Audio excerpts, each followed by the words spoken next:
Kanpai! Kanpai! Welcome everyone to the latest episode of Kanpai. I swear, I just looked at this. 26? 26! So 26 of Kanpai Cast. We are joined today by Nick from 2-Star Players. Hello, Nick. How are you doing? Hello. I'm doing quite well. How are you doing? I am doing splendid. It is a wonderful day. Yeah, so our topic today is separating the art from the artist, but before we get into that, we've got just a little bit of house cleaning. If you're a supporter watching this on Early Access, the timestamps may not be ready yet, but for everyone watching this at the normal time, you can navigate to any section you want using the timestamp or chapter feature, which YouTube likes to hide away, but you can find this just, with a little bit of looking. And that's really it, because I couldn't find any real news this week, so you guys have anything to add before we get into our topic? Well, one question probably for, we're 26 episodes in. We've done this for 6 months now. Is it time we stop mentioning the chapters feature? Or are we just going to keep that there forever? I mean, given how YouTube does like to hide it away, it might be worth repeating, but I'm sure everyone who's a regular knows by now. Loz is silent. I was just thinking, it's one of these features. The thing is, I was literally thinking of the past of how I remember originally discovering the polls on YouTube. It was an Ashton's video, and then I never ever saw anyone else use it again apart from us at 10 o'clock. So it is one of these things that if you don't mention them, people won't realize they're there. The YouTube does such a bad job of setting on these things. So you might as well just keep going, but maybe you just keep going. Just say, maybe you want to change Trim it down a little. Maybe because the people who know that it's early access, I'm sure they know the chapters aren't there. Maybe you want to change it a bit. Cool. Right. Well, yeah. So let's move into the topic, which is, separating the artist from the art, or art from the artist. And Nick, you suggested this one to me for this week. What was your motivation? Well, I mean, prime motivation is just, getting all of you guys cancelled, obviously. Clearly. But, look, controversial topics are fun. That's I guess that's part of it. Another thing is just that, I was one of those guys who was super into anime sort of like in the 90s and the early 2000s, and I still read a lot of manga, but I don't watch a lot of anime nowadays. So when I was thinking about things that I can contribute with and things that I can talk about, I drifted more towards sort of like those earlier and stuff that I watched, and obviously like just the biggest thing for me, the absolute biggest formative anime that sort of like set me down the path of the entire genre was Kenshin, and that's become trickier now. It's the Michael Jackson problem, right? Because yes. I grew up listening to Michael Jackson, and I love Michael Jackson songs, and Michael Jackson's songs are still bangers, like all of them. You can listen to them today, and they are just amazing. But then there's the stuff. Yeah. So for everyone else's benefit, and trying to make this as friendly for YouTube as possible, you are trying to cancel us, clearly. Absolutely. This is intentional.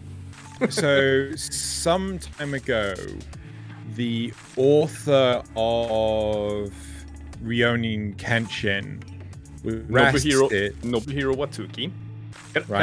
Can I just pause? You are roboing a bit, Drew. Me? Okay, Can we quickly pause? Yes. Right. So as I was saying, the author of Rurouni Kenshin, which is Watsuki, was arrested for purchasing CP. And if you not exactly purchasing, they were found on his computer in his office. he just had. Oh no, them I'm on thinking his of someone computer. else. Yeah. Sorry, I was thinking of someone else importing it from other countries. Yeah, sorry. It was in 2017, and they were just police found DVDs of stuff in his office. Yeah. So then they yes. raided his home and stuff, and found some more stuff in his home. And it very much like, well, you know, as Michael Jackson, the whole situation, can I still like the source material anymore? Is that okay?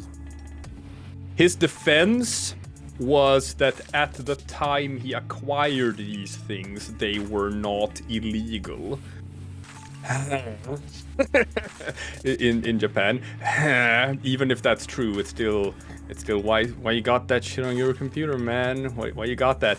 And what's sort of also problematic is the fact that he never suffered any real consequences from this. He just got sort of a slap on the wrist and then accepted back with open arms into the anime community because he is such a legend and titan in the business. And then it was like, we're fine now, everyone's fine, we're not going to talk about this anymore. We can compare that to, and we're probably going to get to that Act Age, where the person behind Act Age got super cancelled for something super, like, still bad, but not as bad as having TP on your computer, right? But that got super cancelled because he was not a titan of the industry. He was not someone who was, like, just untouchable in the way that Watsuki is. So yeah, that's the question then. Knowing this about the person, and then you go back and watch those things that you loved as a kid, and does it feel sort of tainted? Is it like...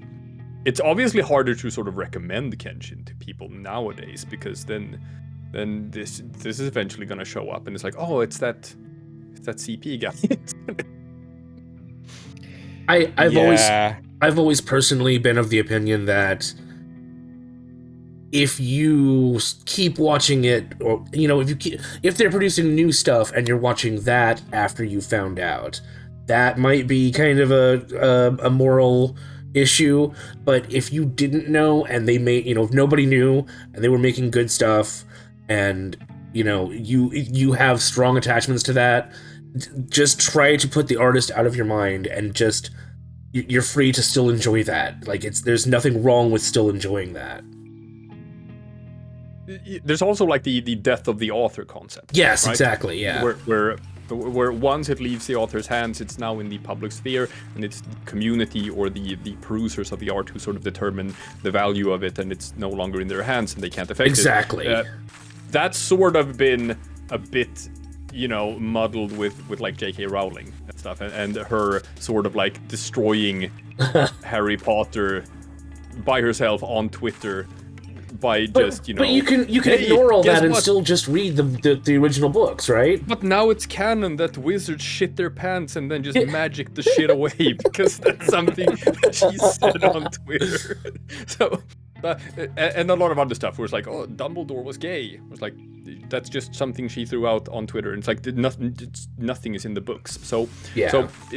So when the author is still alive and the author is still involved in the project, it's hard to sort of disconnect them from the thing if they still have their fingers in it and just digging around and mucking about,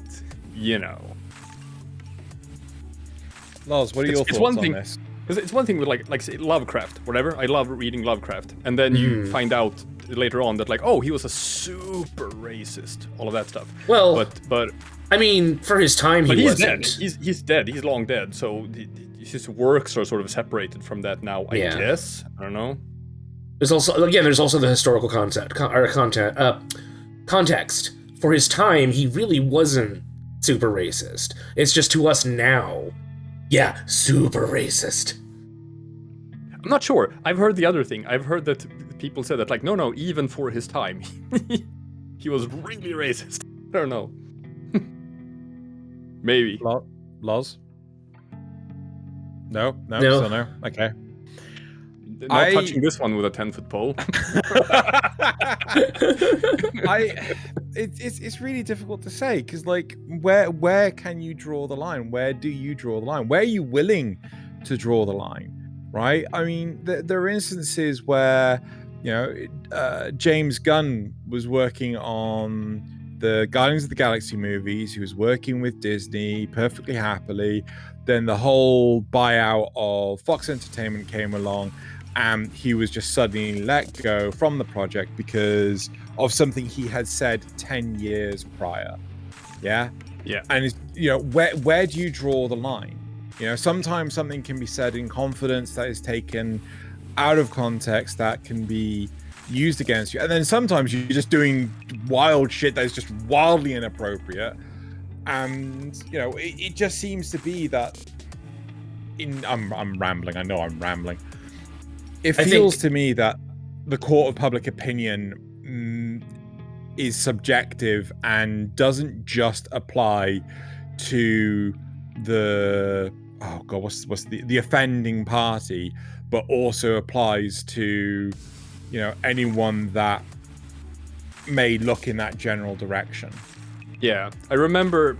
I'm not too familiar with Kevin Hart or what he has or hasn't done or whatever. I just remember at one point he sort of asked, rhetorically, like, how many times am I gonna have to apologize for the same thing? Yeah. And the answer is you'll always have to keep up. You'll never do it enough. Because even if everyone around who's aware of it today accepts the apology, 2 years down the line, some more people find it, and they are then outraged, and they will not accept. Well, you didn't apologize to our outrage, so you have to apologize again. So never apologize. You have sinned. You have sinned to them, and there is no path to repentance. But look, then you have Watsuki here, who is like, well, I mean, I confessed and I paid the fine that they levied on me, so I'm home free now, right? That's kind of a cultural difference, though, right? If that is what the society has decided that the punishment is for that crime, and they I mean, it was nothing. It was fine like 200,000 yen. It's like nothing. If that's what it is, then that's what it is. I mean, maybe that needs reform in the country. I don't know. I don't know how severe it was or the exacts of it. But like, let's say it was 15 years in prison, and let's say he did his 15 years, then he's done his time. That's the debt to society in paid. There should be some way of coming back. We shouldn't be. Well, yes, you've done that terrible thing. Now you have paid. You're tainted forever. And if you, you shouldn't be tainted completely forever. Obviously everyone should be aware of it, and it's not just that's it, forget it, but especially their artwork. Now it depends with the art. I mean, if their art was at the expense of people in the crime, then yes. Yeah.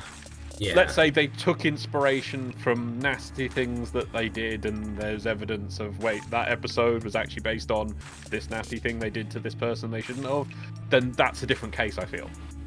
The art should be, especially if the art was done. If you found out that the Michael Jackson song "Billie Jean" was actually about a child, you can't listen to it again. It's just you can't.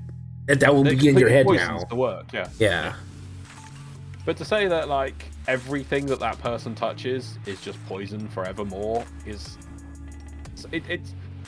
we obviously we shouldn't just forgive everything, but there should be a way to absolve yourself of some of it in some way, not be stained permanently with it, So I mean, if you still enjoy the thing, I think you should still go on it. I mean, how long was it from when he started doing the manga to when the crime occurred, let's say?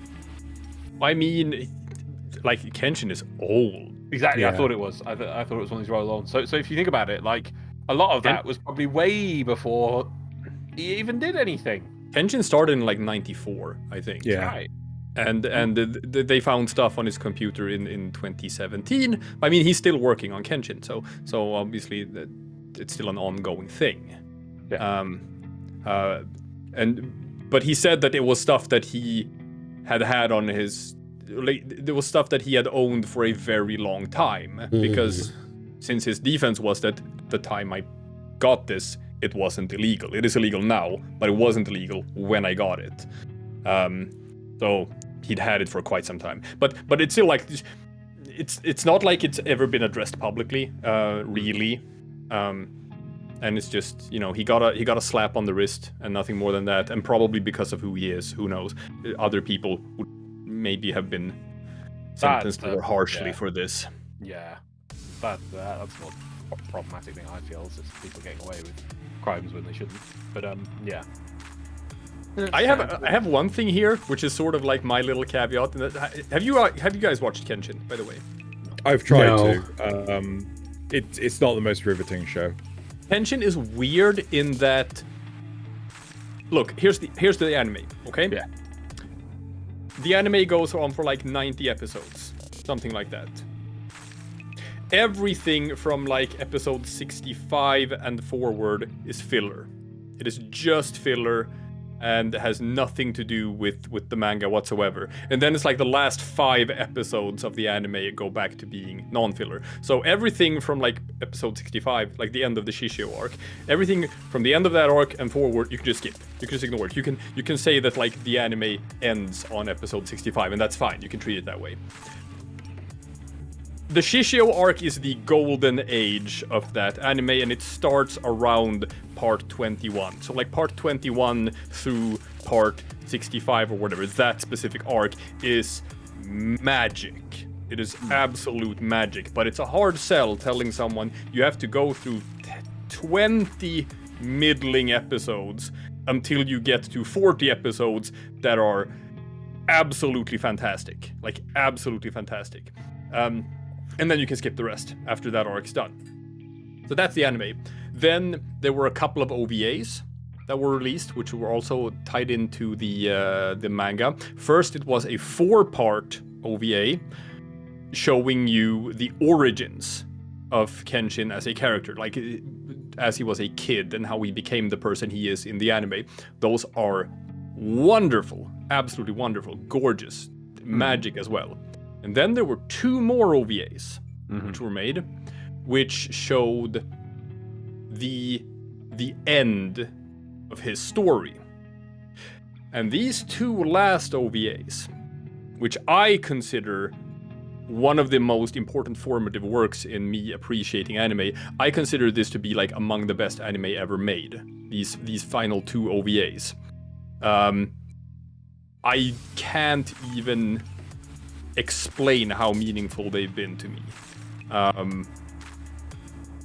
But they were not according to the manga, because the manga is still ongoing. Yeah, that's what I was about to say. I was like, didn't you say the manga was still going even to today? Yeah.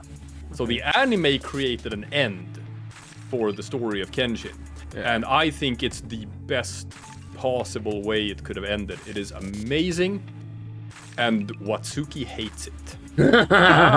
Watsuki fucking hates it, and it does not agree with that end whatsoever, which makes me feel he doesn't even understand his own characters. And that's sort of become a sort of saving grace for me, where it's like, oh, okay, so the author is a scumbag, and I don't, how do I feel about still enjoying this thing when I know what I know about him? But then it's like, oh, okay, but if he himself hates it, then it's okay. It's okay, yeah. To like it. I think the anime adaptation is because if he didn't have much to do with the anime adaptation, that's definitely like an extra layer removed that makes it okay to enjoy it. Well, it's only these last 2 OVAs, but you can't watch them like in a vacuum. Okay. They hit hard because you first watched the anime up to part 65, and then you watched the first OVA, which is the flashback to his childhood, and then you watch those last 2 OVAs episodes, and that's where it all hits you like a freight train. It is the biggest goddamn gut punch you can imagine in anime, at the same time as being like a really sort of like emotional and wonderful moment, and just it hurts in that good way. And so you have to watch all of it. But if you do, it's hard. I want to recommend Kenshin to people, but I don't know if I can. I think that's a personal choice. So I think it's you can do it and then say, give them the caveat of, hey, just go into this knowing blah blah blah. It's still really good if you can separate the author from the work. Then you'll have a great time. But you have to, right? Yeah, you pretty much have to at that point. If you recommend Kenshin to someone, you at this point you kind of have to, right? You kind of have to. By the way. Yeah. Yeah. So, I have a question. I think Loz wanted to say something as well. No, I was just gonna mumble. You go for it. So, like, my question to you is, like, you know, your favorite shows, your favorite music, your favorite whatever, you know, pick it. How much do you know about the original creator when you pick it up? How much do you like, oh, I need to research the original author before I even deign to look at this? How much do you like, you know, for example, the number of times people would go like, oh my god, you gotta check this out, it was done by the person that did Redo of a Healer. I'm like, why should that carry any weight? Like, you know, yeah, that's like saying if there was a new anime that came out and I said to you, Xeno, there's a new anime coming out, it's a Max Suit anime and it's done by the guy who wrote the Guyver series. You'd like that? Would I like it? Well, you'd be more interested in it if I said that. Yeah, I'd be interested in it, but it doesn't necessarily mean that I'd enjoy it. I mean, there are some manga and, you know, the shows and things that are either not a patch on what the original manga was, especially stuff from like the 80s, or, you know, they did one amazing thing in the 80s, it was so good, they then got bored of it, decided to drop it and start something else, and it's nothing like the original, and you're bored. All right, and you just want them to go back to the original and actually finish that off, but that's never going to happen, right? But here's the thing, like, if someone said, like, oh, check this out, it's done by the guy who did Redo of Healer, I probably would dismiss it. Because... do you know the truth about the Miyazaki quote, the anime was a mistake? Do you know what the actual quote was? No. Because Miyazaki didn't say anime was a mistake. Mm-hmm. Even though that's the meme. But he did say something about the people who write anime nowadays, or who write like manga nowadays. His critique was that mangakas, a lot of them today, are basement dwellers. That they don't know how to write real people because they don't interact with real people. The actual quote was, let's see, I think I can, yeah, I got it right here. Here. He said, you see, whether you can draw like this or not, being able to think up this kind of design, it depends on whether or not you can say to yourself, oh yeah, girls like this exist in real life. If you don't spend time watching real people, you can't do this, because you've never seen it. Some people spend their lives interested only in themselves. Almost all Japanese animation is produced with hardly any basis taken from observing real people. It's produced by humans who can't stand looking at other humans. And that's why the industry is full of otaku. That's the actual quote. Cancel him right away. So the critique was that a lot of times today where you read manga and it's like just female characters, they're not even characters. It's like they don't, you know, you've read your basic harem isekai or whatever, and it's like, these are not real people. These are not real people with real characters. And his critique was that the authors don't know how to write real people because the authors of these things are basement dwellers, and it's sort of like fantasy fulfillment, whatever they read. Redo of Healer absolutely falls into this. This is just some sort of weird fantasy fulfillment from this author. And if I hear that, oh, he made this, then I know that, like, okay, so it's poorly written because it's written by someone who doesn't know how to write characters. Right? I wonder if there's one line in there, though, I did feel a bit... It might be a translation thing, because obviously he probably didn't say it originally, quote in English, where you said something like about you can't write something about if you haven't experienced it. He said, if you don't spend the time watching real people, you can't... No, I think it was before that.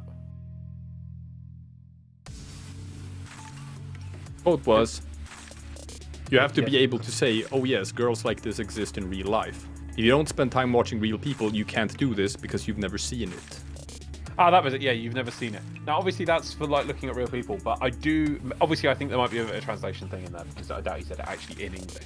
But I don't like the thing of like, oh, you can't. That's almost, if you took the meaning of that logic, it's that you can't write about something you haven't experienced, and that is poison terrible. It's like you couldn't do sci-fi. Oh, what do you mean you're gonna do a story about people flying through a ship in space? Have you experienced flying through a ship in space? I think not. How do you know? How would that feel? You can't tell me that this is Yeah, but he's not talking about sci-fi. He's talking about he's talking about writing dialogue. I think it's but the crux of the thing is that's the key thing. I think it's more that you can't write you can't write reasonable characters if you haven't experienced anything, not just that specific thing, but anything at all. If you don't interact with people at all.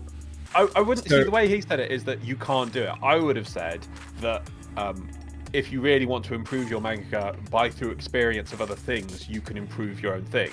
Not by saying you can't do it if you've not done this. Instead, I would say, yeah, people can try and do it, but in reality, to make something really amazing, it's better to gain a wealth of experience and draw from that to improve your art. Would have been a better. You see what I mean? So I imagine it's probably a little bit. I mean, he was blunt. What he said, like, yeah, it's translation or whatever. But the actual quote is, most animation today is produced by humans who can't stand looking at other humans. Yeah. I remember that was the thing, but I just want to acknowledge that point of logic, which is part of that point they're trying to get across. But obviously, the key focus is, yeah, as you say, they're just all I do think shut-ins and I do think though that there is another degree of this that I want to throw in my 2 cents. You know, we were literally talking about this before we started about Game of Thrones, how Tyrion Lannister has changed so much. We're not going to get into that detail. What I really want to highlight is the fact that smart people can write stupid people, but stupid people cannot write smart people. Right? It's looking at you battle after 5 seconds. It might be derogatory, but it is honestly you're watching these characters and you're just like, what the fuck are you doing? Why are you doing these things? This is so stupid. It's like and then that character is presented as being a smart character. Exactly. It's more that I think it's a bit more deep than that. It's the way they put it together. I think they can try and write a smart person, but instead of them making the character actually smart within the context of their show and earn their smartness, they literally just go around and tell people, oh, but that person's smart. And then they'll just be like, oh, look, and they get it all right because they're smart, because that's a smart person, and that's what smart people do. They don't show the journey or any effort involved. They just almost getting towards like, you know, your Gary Stu, Mary Sue territory. They're just like, oh, that person's amazing because they are. And it is a big trope in most anime. I want to take the opportunity to bring up Rising of the Shield Hero, unless anyone wants to take it in a different direction. No, that's in the direction we're going in, because that show has the subtext of slavery is good. So we can also veer into the bit about like just. I was gonna talk about that later because I wanted to go into another show called Attack on Titan, where it's not Attack on Titan first. Well, I was going to talk about like not what we know about the author, but what can be inferred about the author, and that sort of goes into Rising of the Shield Hero as well. But do your thing. So again, like what you just said, it's like the inference of the author, like, oh, because the author is writing stuff about slavery, about false accusations of the R word. Because of, hey, I'm trying to make sure YouTube don't make this go away, okay? Grapes. Yeah, like, you know, grapes. It's very Grapes much of wrath, grapes. yeah. False grapes, you know. But the raisins. Statutory ape. Oh my god! Right, moving on. The whole point is that Twitter blew up over Rising of the Shield Hero, and honestly, it is one of the better written shows because you see the trials and tribulations that the cast go through in order to get where they are today. Whereas, you know, we have shows like Redo of a Healer, which barely got a look in by Twitter. Twitter couldn't give a crap about it, and that was, you know. I don't want to kind of change a bit. I'd like that you probably throwing Twitter under the poor bus here when I think it's more that Rising Shield Hero had media attention, not just Twitter attention. I don't think Redo of Healer did, because I think Redo of Healer was just like, oh, that's just exploitation ridiculousness to the just ridiculous degree. Whereas It's Rising just an Shield Hero, whereas Rising Shield Hero is trying to actually take maybe risque concepts and actually put them into a normal-esque sort of setting where they just sort of happen. It's not doing it for the shock value. It's just trying to tell a story. Yes, but I do feel that the popularity of Rising the Shield Hero led to the attention from people who were then, you know, virtue signaling and saying that. Yes, of course. You know, yeah. However, because Redo of the Healer was not nearly as popular, I don't think it got that light cast on it. Yeah, but I agree with you on that. But I think it's because people look at Redo of Healer and it's not trying to be a normal show for most people. It's going to the extreme, and so most people are like, if you try and have an argument, say like, oh my god, this is horrific, everyone will be like, well, yeah, it's just horrific. So does anyone watch Redo of Healer because they actually think it's like quality? I don't think so. Does anyone think it's actually good? Loz? No. I'm joking. I'm teasing I have watched you. the whole thing. I have watched the whole thing, and I did watch the season one. There was a sprinkling of like maybe a few little nuggets that I was like, well, that bit there's interesting, or that bit there's interesting, but it was on a big part of not very nice, horrific, dried out, burnt mess of pain in a box. There was a few scenes which are like, oh god, that was really harrowing, and not like just for the you know, value. you got all the shock value stuff, but then there's a few scenes where you're like, whoa, that was kind of cool, but in a kind of way, but not for the exploitation stuff. Most of it, you just watch it, it's like, oh yeah, how long to the next? Yep. Oh, there we go, another scene. Oh, yep. Oh, and that. Oh, okay. Oh, and now with that person as well. Oh, fine. Yep. This is what we're doing now. Yep. So there's a few moments which are just quite interesting for the story they tell, but a lot of it is just kind of no. So the difference would be possible for not recommended. No. It wouldn't. Sorry. No. No. I'm so sorry. You go ahead. You're the guest. I was gonna say it wouldn't even be possible for me to watch it because at home we have this setup where me and Anna have our computers next to each other in like a computer room, and it's like, how the fuck would I even watch that while she's sitting next to me and she can see my computer? It's like you can't. No, if you are in like a committed relationship with a normal functioning person who lives together with you, it's like you have to find some way to watch that where she is in another room or something, because you can't even, how do you even explain it? Well, you can watch the censored version, which pans to, it gets like on a shot, and then there's like a fireplace in one part of the shot, and the person goes, you see that fireplace? I'm going to take that fireplace and make the entire shot that fireplace okay, for the next 30 seconds. Legit question. If you take away the shock value, what value does Redo of Healer actually have? Why would I watch it without the shock value? Because that's the reason why you watch it, isn't it? Yeah. Is it? I wouldn't know. It I seems was like, one of us needs to have at least watched this. I'm like, I don't watch it. I'm like, okay. It seems to me the big difference is that with Redo, nobody wants to defend it. But with Shield Hero, there are people that do want to defend it, and we all know how social media creates conflict, and everybody lines up on their own sides and just hurls insults at each other, and nobody cares to actually, understand the other person's point of view. So I think that might be why Shield Hero got so much. That Redo can hide behind that its actual story and its ridiculousness is, it would never the premise.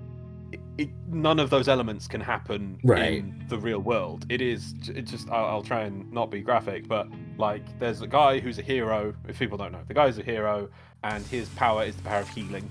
However, his power, he has to, when he heals somebody, he experiences the pain on himself.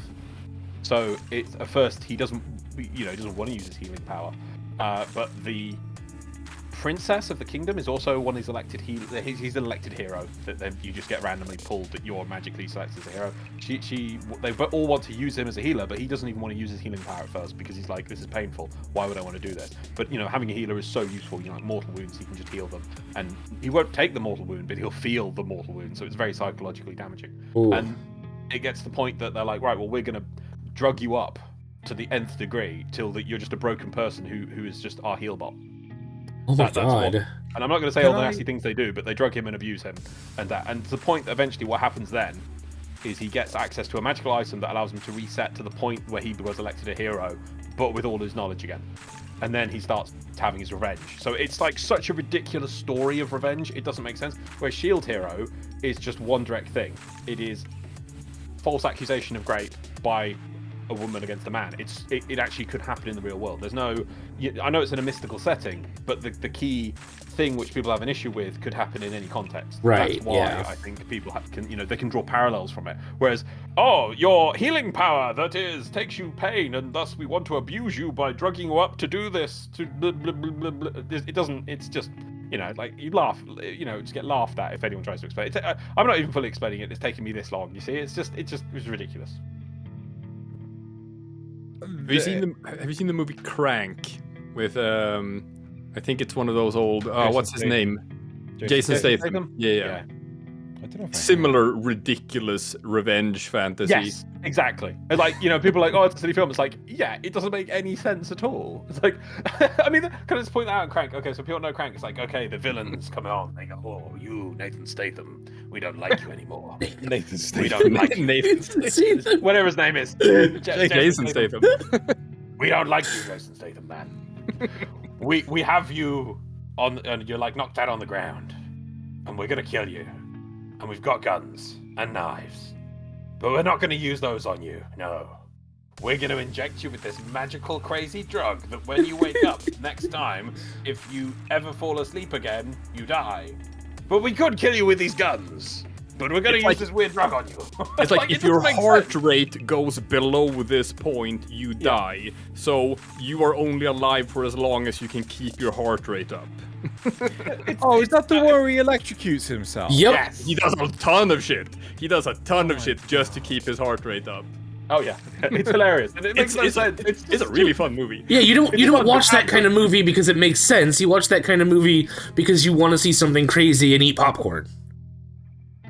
Well, I'm not sure that's the subtext, or like I'm not sure that's the mood you're going for with Redo of Healer. I'm not sure that's a popcorn flick. No, but it's the same sort of indulgent, right?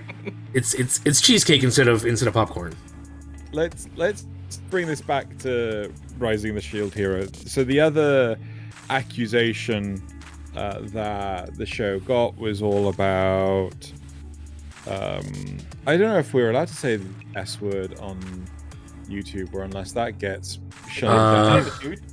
Indentured servitude. There you go. Which is actually a thing, and not I'm the actual thing they're taking about the 100% sure you can say that word just fine.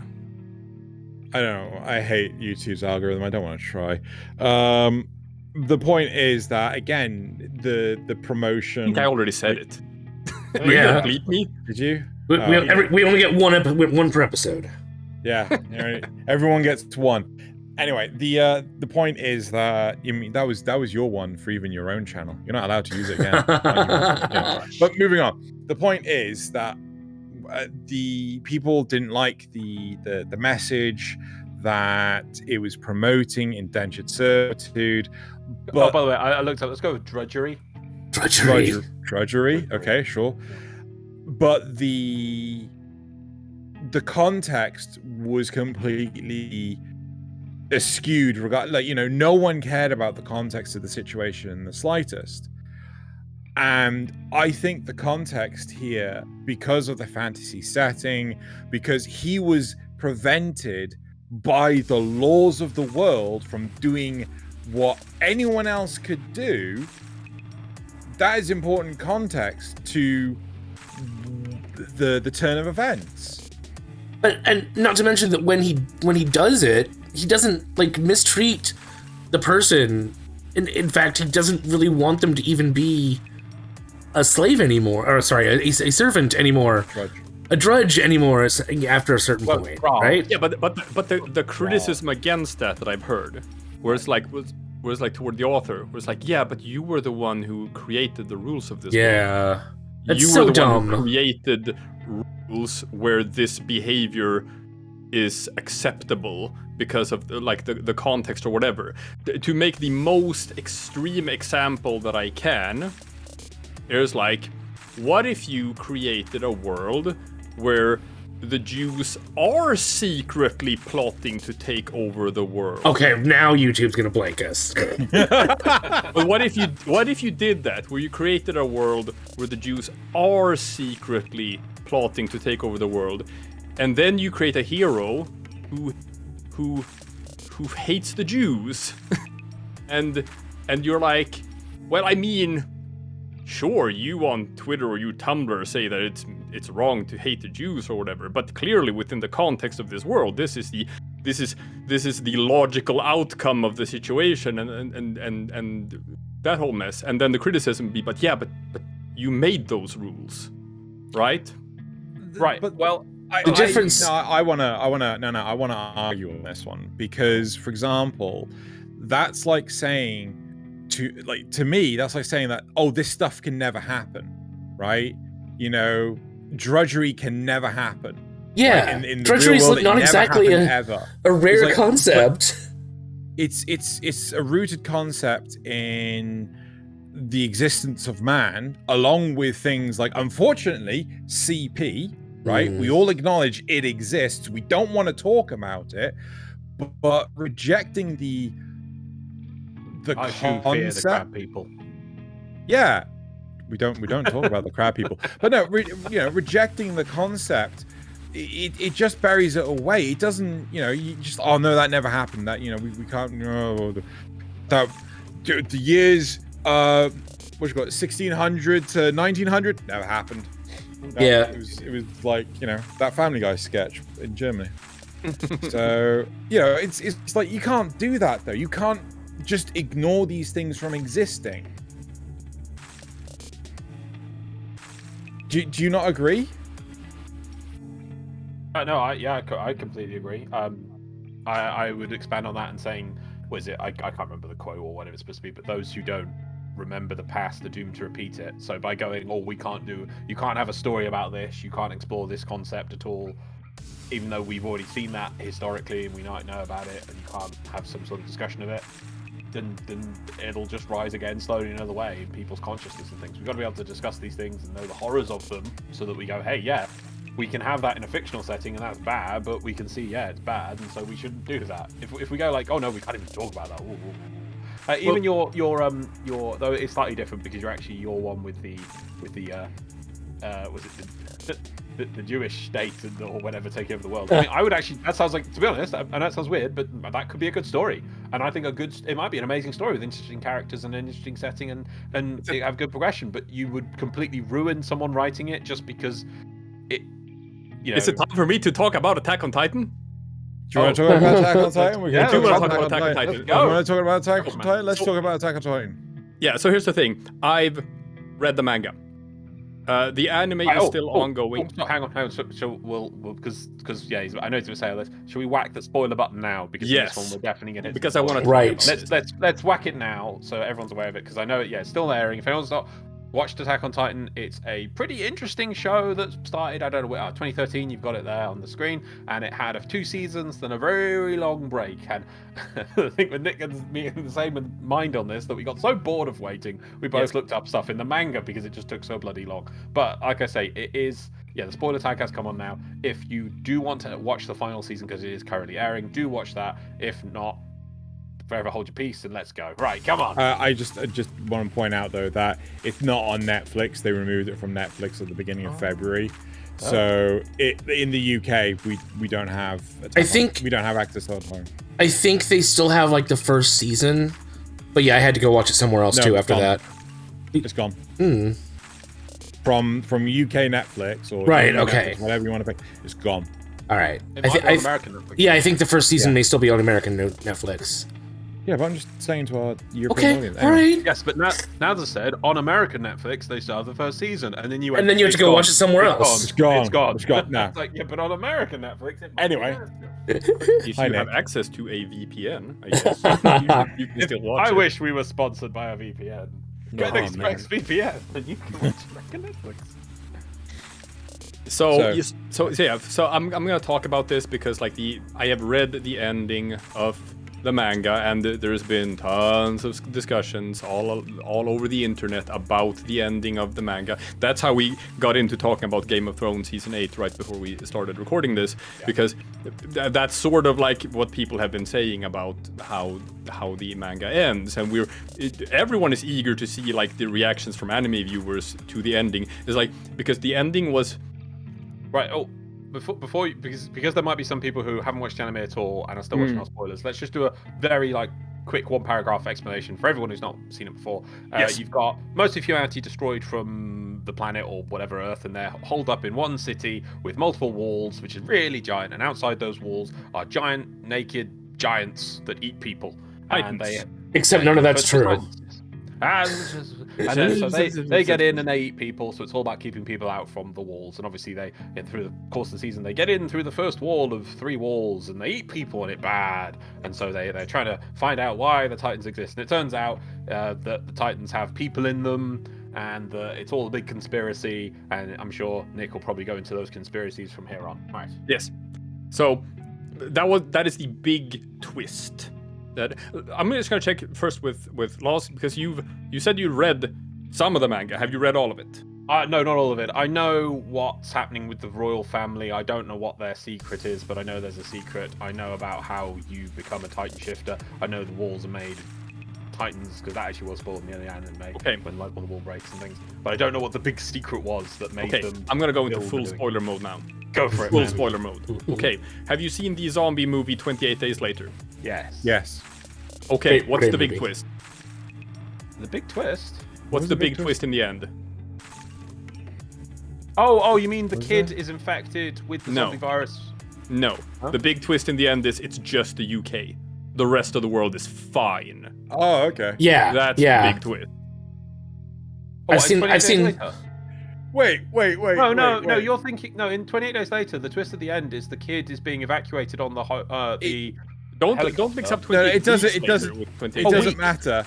It doesn't matter, right? The point is that Nick has just said that it's not the entire world.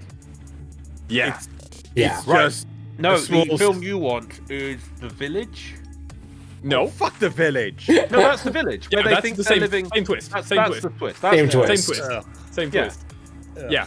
It's not the whole world. It's just this one island. The rest of the world is fine. It's just this one city with these walls believing that they are the last of humanity, and they are not. Because the royal Oh. family, the power of the royal family brainwashes them into thinking that they are the only people left in the world. Because their king is like this weird pacifist, doesn't want to fight, because they're not normal, they're able to turn into titans. And that's the big yeah. the big twist that they learn at like the end of the second season or whatever is that the world has not ended. Yeah. The rest of the world is just fine. It is just this one city on this one island surrounded by titans, and everyone else is doing just fine. And in fact, this is a method of containment. Yeah. They are prisoners here without even knowing it themselves.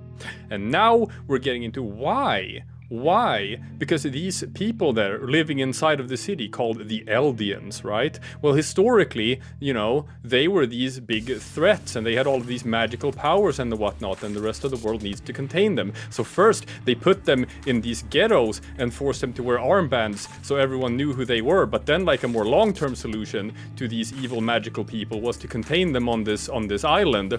So what if we made an anime where the Jews are secretly plotting to take over the world, right? Huh? Is it, in that case, is it still correct to oppress them? And that is where that story is going.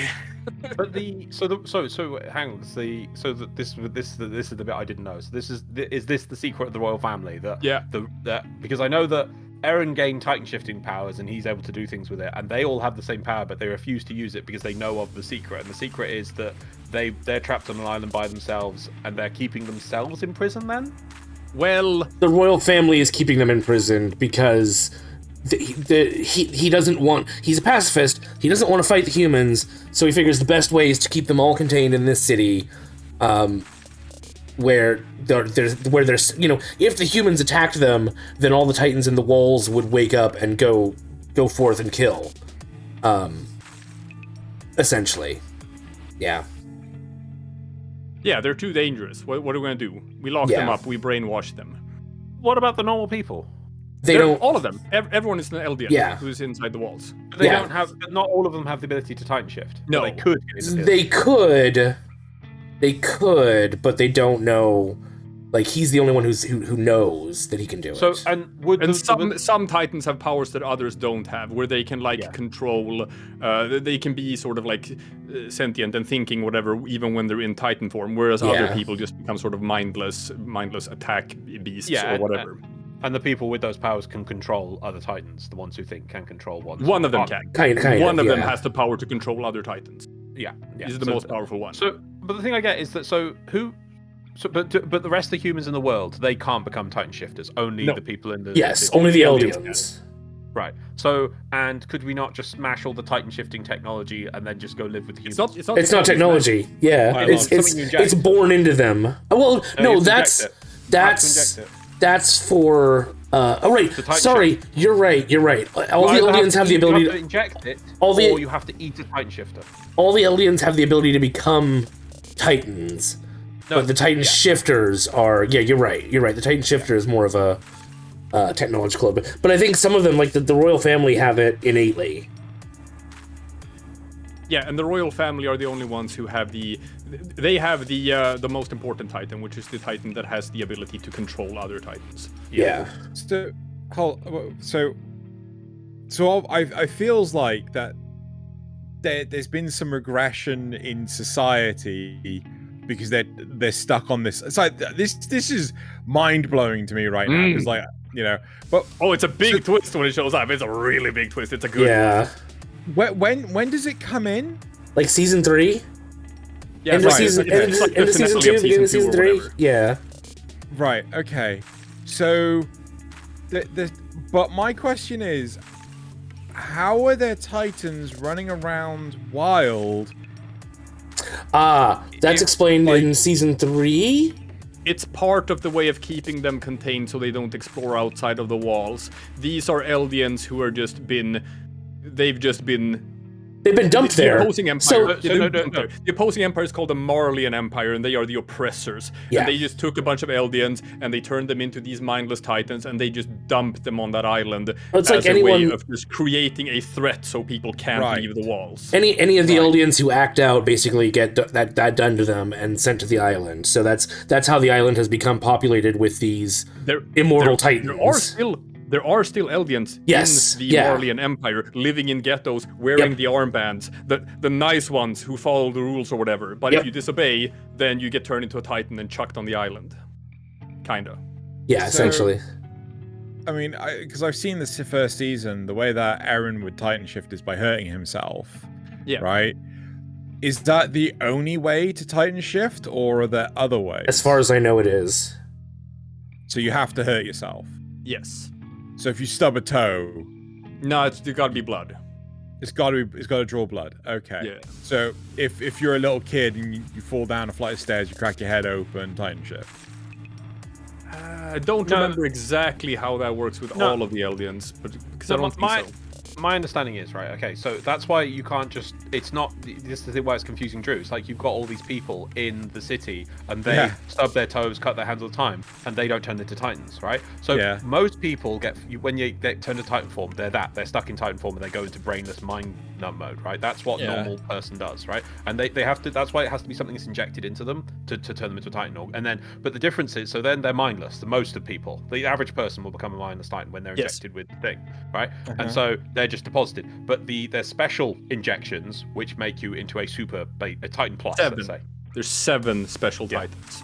They could probably. This is why I say they could make more because they probably could. They made those, and it's an injection. No, those are inherited. Yeah, those are passed down.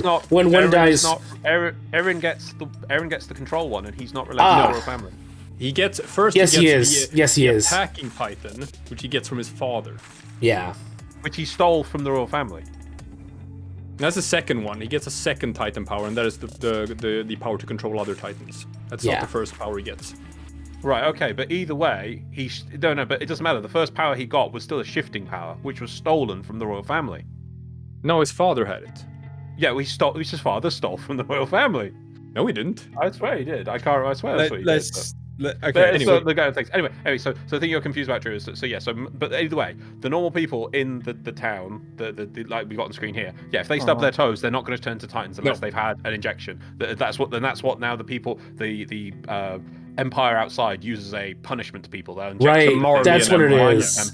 And chuck you on. It's not that they can turn it into Titans innately. It's that they have the potential. The normal humans don't have the potential for it, even with an injection. That's they why do. You could smash all the Titan injections, get rid of all the people with Titans, and just them go back to normal unless they start researching. Yeah, but they can't because they're afraid of them, because they're like, oh, these people are evil. These are born evil. They are genetically evil. This is where I'm with you on this. This is the crux of it. Like, if in reality in thing we could be like, hey, let's use our technology to get rid of. It's like smallpox, the equivalent. It's a technology we it's not just a ban. It doesn't just spontaneously appear in the world. It has been eradicated to down to 2-ish vials in the world. If we smash those, there would now be no more smallpox, and that's that problem's removed. And that's why it becomes a bit controversial. But that's why they're get rid of all the Titan. No. That's why there are Titans in the walls, right? And to protect the people who are there. And if they have the Titan injections, then they're you can't get rid of them. Well, you could. There are only walls and Titans, and we can kill Titans. We can get rid of. You could get rid of. But the thing is, there's normal people. I don't think you understand how hard it is to kill Titans. Yeah. They do a pretty good job of killing Titans. Oh, the mindless ones, yeah. Yeah, I know, but there's only 7 ones a thing. But no, but if they what if you had one who could control all the other ones, and suddenly they're not mindless? Then you have a problem. Okay. No, but I meant, but the thing is though, those people who have those special 7 are in this prison voluntarily. No, most of them are working for Marley. Yeah. The Marleyan Empire. Okay, well, still, anyway, you could, in theory, I mean, move the context of the people and things. What I meant is, if this is where this story becomes controversial, because if there was logic to it, you could get rid of the powers. You could get people getting rid of things. Put the effort into it. You only have to get rid of 7, and then you get rid of all the Titan injections, so none of this race of people can become Titans anymore, and thus it would never become an issue again. And as long as nobody researches how to do it again, unless somebody in the future does it. But at the same time, you could work up a genetic. We could almost come up with a genetic method of preventing that, cutting that piece of genome out. Yeah, but here's the problem. We have a couple of problems here. I understand what you're saying is completely logical, but they have taken care of that in this world. Number 1, there is a ghost. Yeah, that's true. Yeah. Wait, what? Okay, this I didn't know. If the Titan dies, without their power being passed on through eating, it gets passed on anyway to some random person. Yes. And that is because the spirit of the original Titan, which is a little girl who lived thousands of years ago or something, and he's the original sort of Titan who controls other Titans, she still exists in some sort of meta realm, some sort of limbo between this world and the next. And as long as she exists, Titans will exist. Like, period. It's like this is an ongoing threat because maybe those evil people really have secret magical powers, and maybe they can never be trusted, and that's why we have to oppress them. I see how it's now going beyond thing, and now it's like, no, we're hammering this point home. You cannot beat this point. It's going. And now we're going into actual historical superstitions about other peoples that have been used as a justification for oppressing them in our real history. So you have that, and sorry, help me out here, because again, I still don't have the full context of everything. So effectively, if as you long as aliens exist, Titans are going to be a problem. Because this original Titan, who still exists as some sort of meta ghost in another realm, she has just a genetic connection to Eldians. So you have 2 problems here. Or it's like an Akashic record. You either kill all the Eldians, or the Eldians are going to kill everyone else because they are genetically evil people. Though that's the dilemma posed by this world.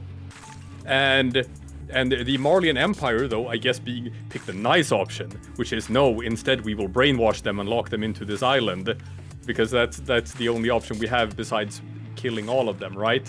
And the premise of the world is that war is inevitable and peace is an illusion. There can never be peace. Because these people are evil by nature. I didn't get that. I get that's how the Marleyans view them, but I never got that from them specifically, that they're evil just by nature. Have you read all of it? No. I've only seen the anime, and I've only watched the first half of the final season. Now I'm gonna get into what can be inferred about the author and how you feel about this thing. Okay. I want to ask. Yes. Okay. One last question. Right. Okay. And then you can just blow it out of the water. Right. So my last question is: at what point did the author think this space ghost, what's it called? I was with this as well. Titan. Think it was a good idea to have, like, I'm sorry, that has completely killed my interest. Yeah, exactly. Now you've dropped that. That, in my opinion, is the bigger bomb than the whole the world is fine. I kind of think the other world thing that's a cool twist. And like I was saying, but then to go they are, as you're saying, literally that he has shoehorned the plot. Just a cool concept. He has shoehorned it that there is no way not to come out of this solution but have his island and these people are terminally evil. And I was going to just check you. So does that mean that because what you're inferring, these people are evil per se, and because they are in constant conflict with the Titan, because they seem quite peaceful in their walled thing. They like normal people. It's like, well, yeah, but that's because in the normal world. But that's because the royal family had them brainwashed to act that way. Oh, what? Maybe. Well, I was going to say, if they are left to their own devices for long enough, they would decide to turn evil, right? Maybe. No, that's what I mean. Is it implying that, like, because they have an enemy in front of them, that is the enemy? They're now peaceful only because they have something to direct their malice at, and only because of that they appear peaceful. But if the Titans were removed and the Empire were moved in, they would then become the enemy, and they would fight them because they are. I'm going to get to that. Okay. I'm gonna get to that. Yeah. Okay, but to answer my question, right, with the whole is this just a shoehorned in element, the whole space ghost Titan thing? Did he write himself into a corner, or was this intended? Guys, I told you guys that the ending of the manga is Game of Thrones season 8, because everyone has been asking these questions, and everyone has been like, wow. Can't wait to see how this point is going to be resolved. Can't wait to see where all of this is going. Can't wait to see what the real big sort of huge conclusion to all of this stuff is. Are they going to pull a regular mangaka thing? Go on. Okay, I have so much to talk about now. All right, so.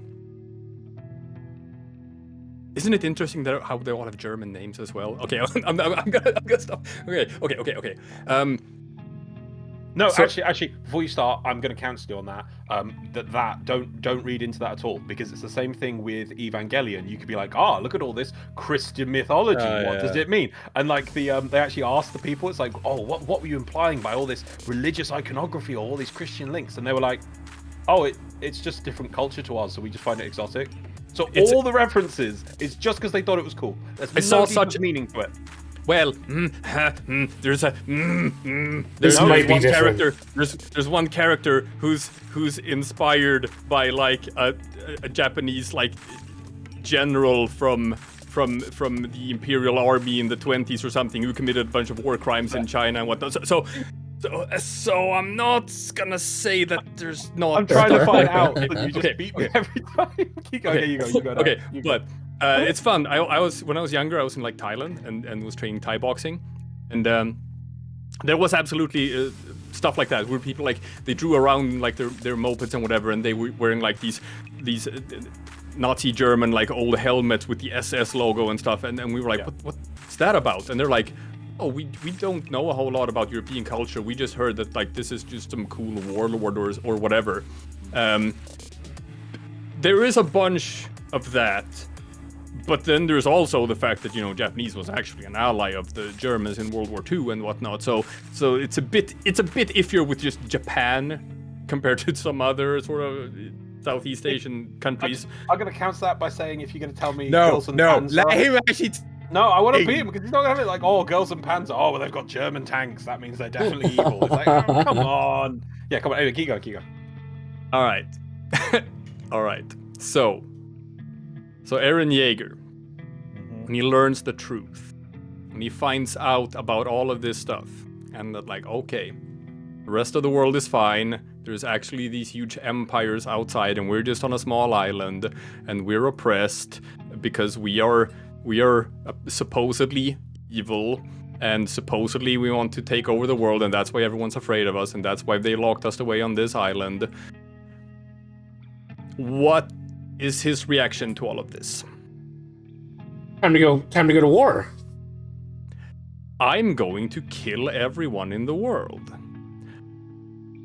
Is his reaction to this? Including all the people inside the city? Nope. Those are the only exception. His reaction to this is, oh, okay, my people are being oppressed, and apparently there is no solution to this conflict. There can't be a solution to this conflict because coexistence is not possible. So the only way for this situation to resolve is for me to kill everyone who's not an Eldian. He's the exact opposite of the pacifist that wanted to just keep them locked away.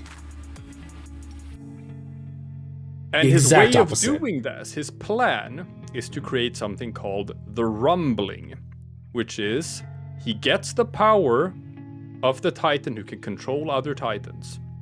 And then he wakes up all of the Titans who are inside the walls and who make up the walls, who are all of them colossal Titans, thousands of them.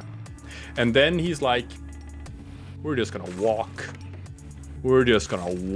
over the world and trample all of it and kill everyone. At least, because Eldians are like, there's only 1% of the world's population is Eldians, something like that. So he's like, I'm gonna kill 99% of the world's population until there's like as many non-Eldians as there are Eldians. And then we're gonna be on an equal playing field, and then people can't oppress us anymore. That is his solution. This is the protagonist of the show. And then that flips, where he becomes the antagonist of the show. And all of his former friends are now, oh, we have to stop him. We have to stop him from destroying the entire world. And that becomes the new plot of the show. So, we're heading into this sort of big philosophical conflict at the same time as we have this huge real-world conflict, where you have this threat of apocalypse, this threat of like the entire world being destroyed. And then you have these opposing philosophies, where it's like, well, yes, but we have been oppressed by them just because, they think we're, I don't know, they think we're evil by nature, and that's never gonna stop. And constantly throughout these later seasons, the message is hammered home that peaceful coexistence is a lie. Peaceful coexistence is impossible. Fascism, as it were, is the only rational way of like governing. It's I'm just saying it gets to that point where it's like, what, he has a state and he combines the industry with the state and for full functioning state ownership. That's basically. You mean authoritarianism, not. That's what it's authoritarianism. People have thrown around the word fascism, but authoritarianism. It's too watered down now. People can't be left to their own devices. Right. They have to be stamped down and forced to act a certain way, kind of, is the and then you have all of his old friends who are like, no, this is wrong. Your philosophy is wrong. Your philosophy is flawed. Peaceful coexistence is possible. Like, it doesn't have to be this way. It doesn't have to end with genocide. And that's what we're leading up to in like the final thing, like whose philosophy is gonna win out. And they fail to stop him. So he kills everyone in the entire world, most of them anyway, almost everyone. Like 90% of the world's population. And they cannot prevent him from doing this. And once he's done with his thing, I guess, they sort of finally manage to kill him. And then they have this sort of like little tete-a-tete or whatever, little get-together in this spirit world where they can sort of, some of them, like Armin or whatever, can sort of transfer his consciousness in there because he also becomes a Titan. He inherits one of the Titan powers. So he's sort of connected to the Titan world or whatever, so he can be there in the afterlife or whatever and communicate with Eren. And then Eren sort of reveals that like, oh, I just did it because I care about my friends and I want to save all of my friends. So I did it because otherwise you guys would die and I only did it for you. And they're like, oh, that's so selfless of you. Oh, you were just misunderstood all along. This is actually how the manga ends, by the way. and then in the sort of post-rumbling world, where apparently, you know, the whole plan was like, okay, if you do this and you kill 90% of the world's population, then finally coexistence can work, right? Because everyone's on the equal playing field or whatever. But then it sort of turns out anyway that like, nope, war never changes. Even in this post-world, people are still gonna be like, we can't coexist because we hate you guys because you're weird and you're genetically evil. And we're like, yeah, but we hate you guys because you were our previous oppressors. So peace was just a lie, and it accomplished nothing. That he killed 90% of the world's population. Yeah. I always took that to mean that the founding Titan, the pacifist one who built the walls, he was the one that had the right idea. I felt like that's what the manga was trying, or the anime was trying to say more than anything.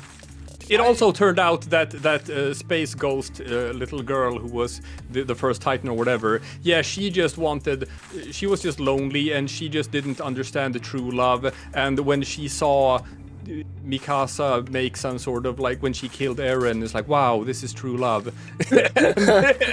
and then she finally found peace and decided to stop existing. Yeah, it's Arya kills the Night King levels of like, what? That's the conclusion of the story, where she finally saw real love that she never got to experience in her life, because in her life she was always just tortured and punished and whatnot, and now she got to experience real emotions and real love and peace, and that sort of made her be like, oh, I can pass on now, and yeah, that's I'm not gonna lie. I don't know of many manga that end Lost looks good. Lost looks lost. Yeah. Like, and that's to his point, then I'll talk. We have read the manga, we have been waiting for this, and we have been like, are they gonna change it? Are they gonna change the ending in the anime just because of the reactions? But apparently the reactions were only mixed in Japan, whereas in the West everyone fucking hates it and thinks it's like the worst ever. In Japan there was mixed reactions to the end. I mean, it so much of it feels like, I mean, no offense when I say this, it may be your delivery, right? I may not be getting stuff. I'm not getting the full context. I'm not getting the full context. No. But it just feels like, hold on, if all my friends are telling me not to murder everyone, don't do this, yeah. Maybe I shouldn't murder. No, I'm going to murder everyone. Yeah. I now possess the power that if there was anything threatening them, I could literally stomp it out of existence. So literally, I now have the power to keep my friends safe within, a few seconds, like an unstoppable force. I have it. So as soon as there's a threat to my friends appeared, I could save them. But what if the humans develop technology powerful enough? What if the humans develop technology powerful enough to stop the Titans? Well, that's always going to happen. Like, unless technology. Not unless you kill them all.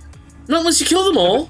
But he wasn't going to kill them all, was he? He was going to kill. Plus, also, the humans couldn't kill all of them because Ghost Titan would be like, you have to wipe out all of them. You'd have to wipe out all of their race.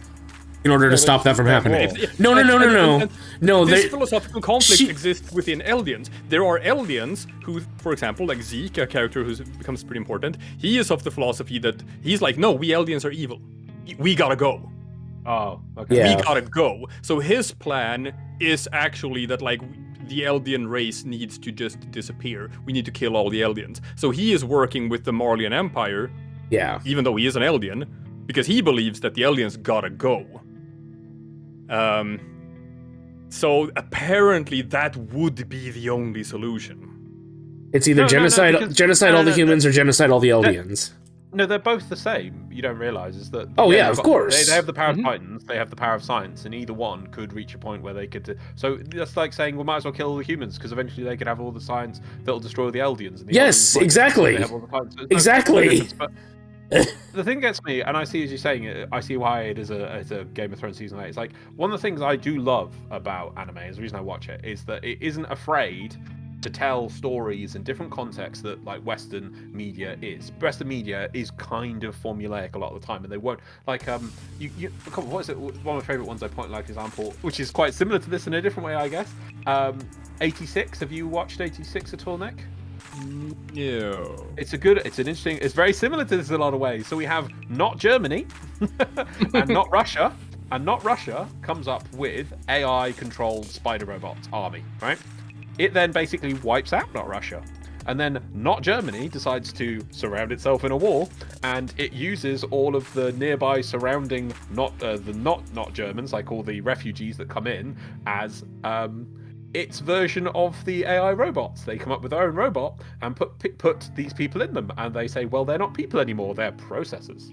And so we now have our own doesn't involve humans warfare. And it's a really interesting concept. Yeah, autonomous, there you go, that's the word I was looking for. Autonomous weapons, because we don't use people. No, we use processors. Those aren't people. So it's quite interesting, and it is not afraid to tackle this kind of story and like, what does it mean? What does human life mean? It is engaging these. And I think it is great that these stories do that. But to put in a mystical element of some ridiculous you won't ever get rid of them, because it just feels like, oh, but they could get rid of all of the Titan technology. That's what the pacifist guy goes. No, that, it was like he wrote himself in a corner and went, no, they can't do that because there's a mystical space ghost that will always reset this.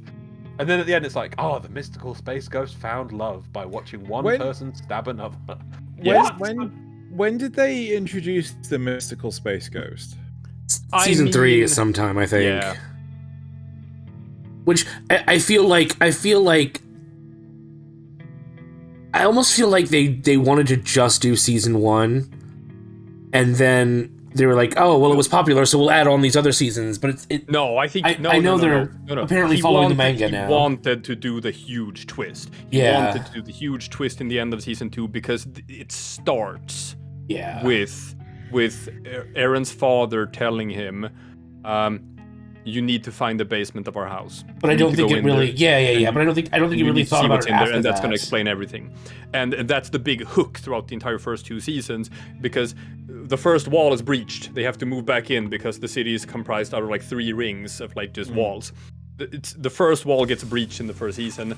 Where Aaron lives, that whole village gets fucking trampled and whatnot. Yeah. They have to move in, so now they just live within the first 2 rings. And the whole thing is like he needs to get back out, and he needs to get back into the basement of his house where his father said that there was like something huge that was going to explain everything to him, make him understand everything. And what he actually finds in there is just proof that the rest of the world exists and the rest of the world is fine. That's like the big thing. So he was absolutely building to that. But then, as people have pointed out, where it's like some of the imagery and iconography is sort of like reminiscent to sort of like not exactly Wehrmacht, but like there's hints toward things, and maybe German names, what do I know, and the names of Japanese war criminals, and or like inspiration, and then when you just go into that whole world in the later seasons, where you see that you literally have the ghettos, and you literally have people walking around wearing armbands so that they can be identified as being this people and all of that. And then the sort of like second twist after the first twist is that these people are actually sort of genetically predisposed toward evil, and it is right to fear them, and it is right to oppress them, then you sort of start walking into kind of muddled water with the storytelling. I was with you to kind of say that you didn't ever prove that point, that you say they established that point. They're clearly not. Yeah, I didn't get that. That was never established. Yeah, I didn't get that impression either. I got the impression that, okay, so they had this power, which let them essentially be powerful enough to rule the world, until the humans became powerful enough to sort of fight back against them, and that's when the pacifist one came up with the idea to lock them all in an island, and use his power to brainwash them all. And that set up the world as it has been for generations. I never got that, and I can almost even understand the main character's point. They've been oppressed, and their people have been, tortured and killed and everything. You can almost understand the want to get revenge and to get like total revenge. I don't agree with him, but you can almost understand his And that's absolutely a theme, like the cycle of war, where hatred and all of that. Yeah, absolutely. I got a very eye for an eye theme from it. Yeah, which is why the pacifist is sort of couched as the one who made the right choice, even though it was in the wrong way. If anything, it's hinting at isolationism, and that sometimes which isn't necessarily good either, because then you can end up with ethno-states, right? Yeah. Can I just ask, like, what's the technological level of the rest of the world? Like World War II, they have tanks and stuff. Tanks, trains, blimps. So right around that World War II era. And how long has this island of Titans existed? Unclear, because they're just constantly brainwashed by the royal family, so it's time locked. Don't know exactly. Probably generation. Probably at least 100 or 200 years. Like this just feels so weird to me. Like this whole, like, I would have thought that there would have been much more technological advancement. Yeah. Like, it feels... So, if it was, like, a couple of generations, I could give you, right?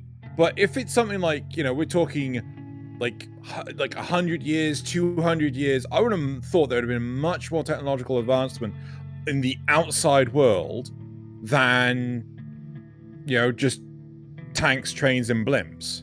If you have that anyway. If you have no enemy and no competition... That could slow down. They have a constant threat, though. No, because they just throw them out on the island.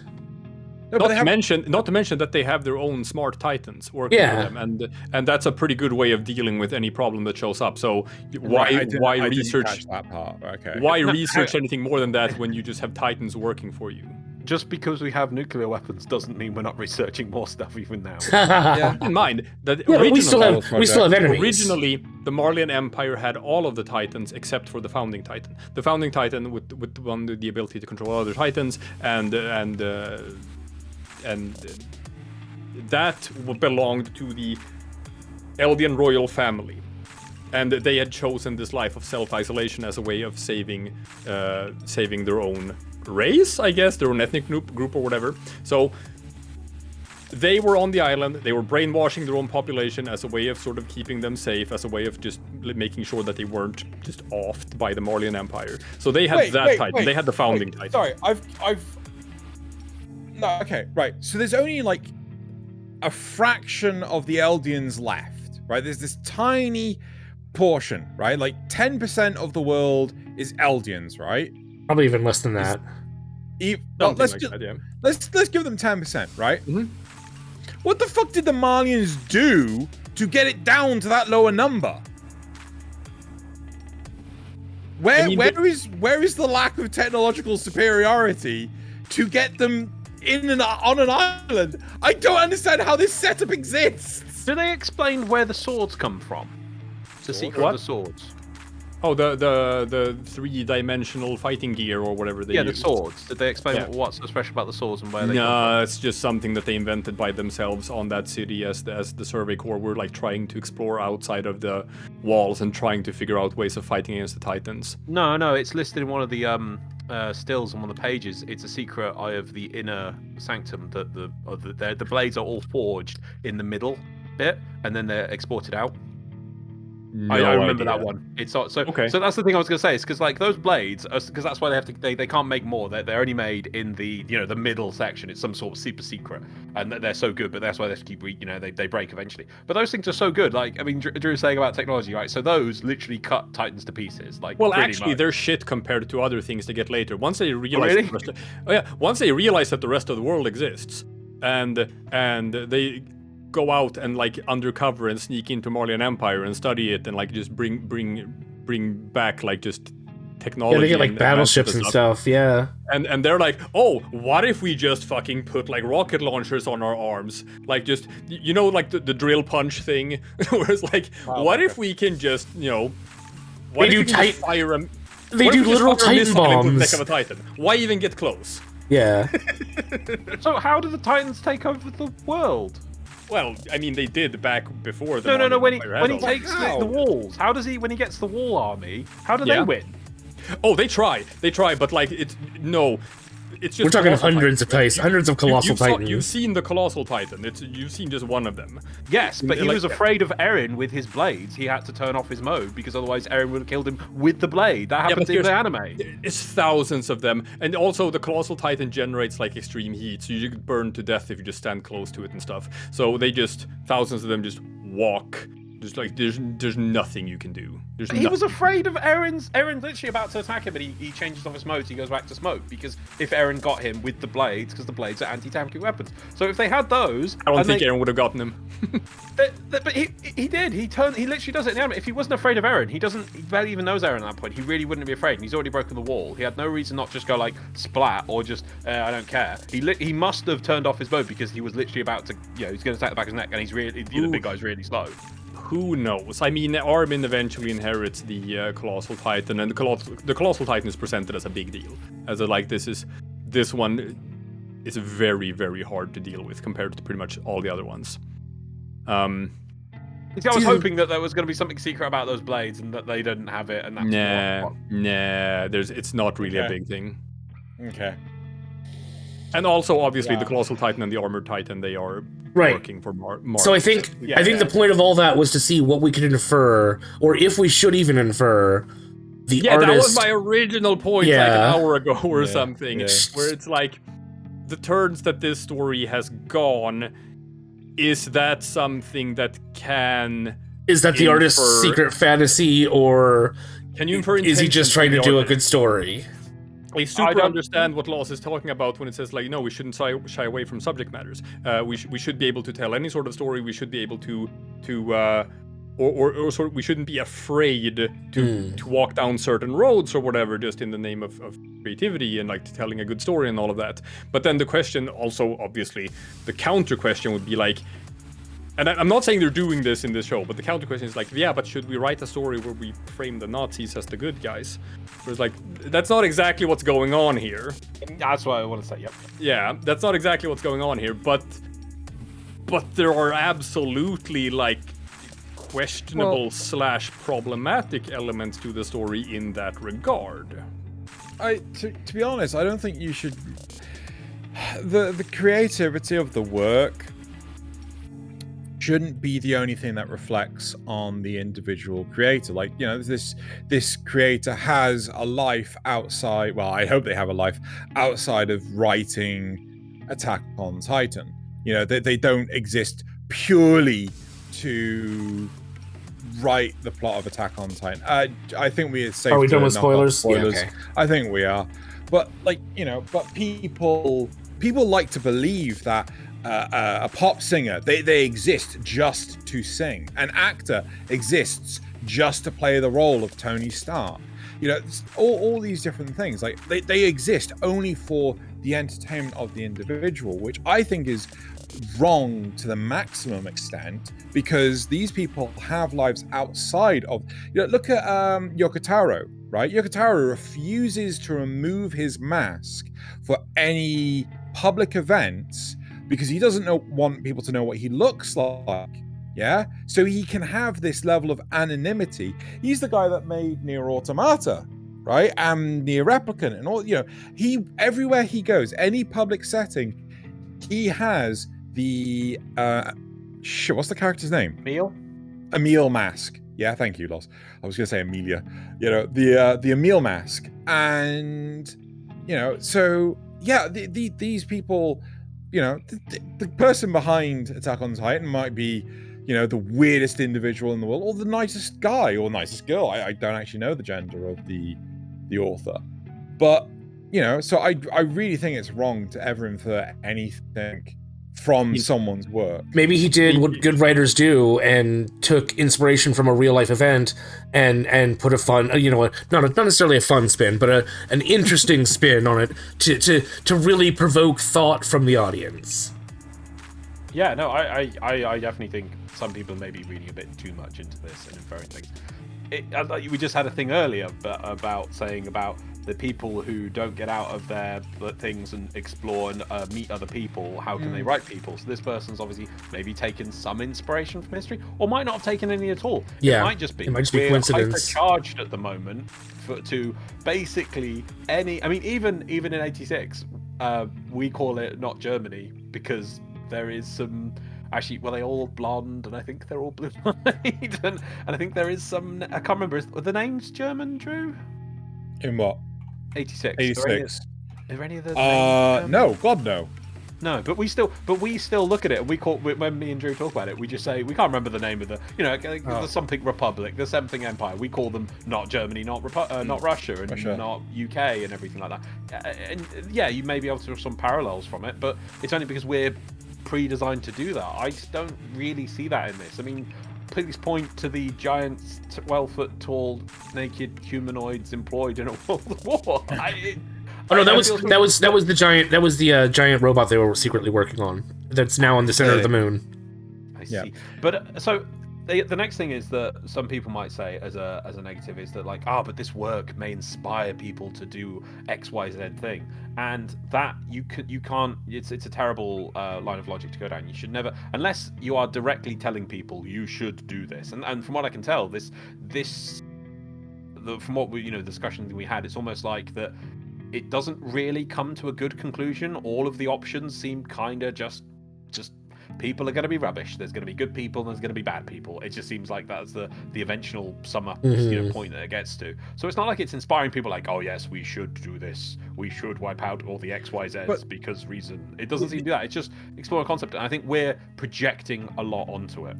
The only thing in that regard would be that the people who become the protagonists of the show, their message is no, it doesn't have to be this way, right?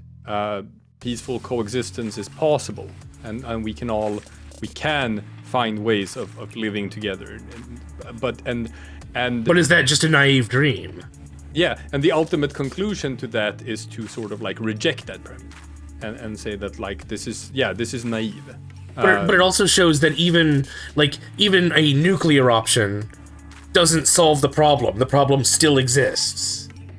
Yeah, I think it's. I wouldn't say you say it doesn't. From what I can tell, I mean, I've not read the ending like Xenogelion thing. It doesn't come to a definitive ending. It just says that the cycle will perpetually continue. And I would say that it's more that everyone still needs to keep evolving and keep changing until we're not there yet. And maybe one day in the future we might be able to reach that state, but we're not now. I mean, you could draw that conclusion from it. It's the whole Gundam view of things that we need to go into space and progress from being humans into a new type of humans so that we can understand each other at a deeper level. Maybe we're just being too hopeful and generous. Yeah, that's not true. Possibly. Yeah.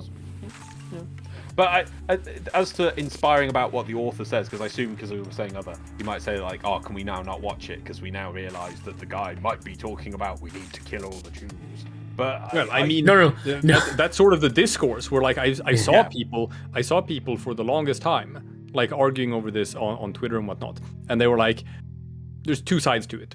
Number one being this show is pro-fascism or whatever, pro-authoritarianism or whatever, and the other side being no, that's not it. This is stretching it too far. The story is going places. It's like that can't be like how the show concludes. It's like I think you're reading too much into it and whatnot. And I've seen like people I follow who are like, oh yeah, I was one of those people who were defending Attack on Titan for several years, and then the finale rolled over, and then it's like, yes, I was wrong the entire time. Guess this show actually is just as pro authoritarianism as people have been saying for years that it is.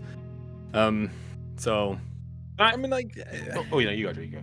I mean, it just like, why would a Japanese cartoon realistically be the spokes message, the propaganda for any of these political stances?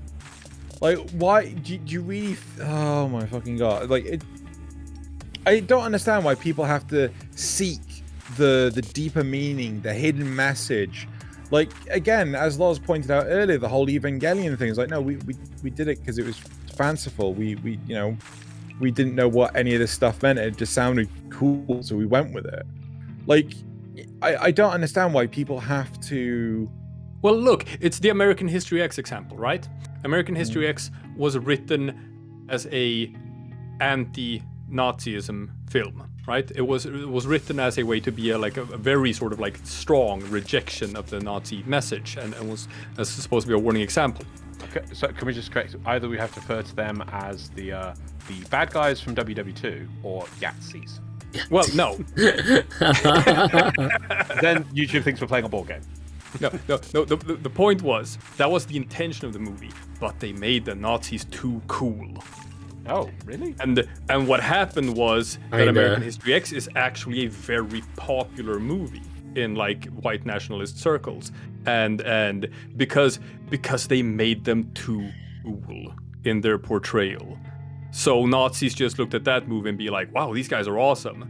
And it super sort of failed with its message because of that. I watched the film.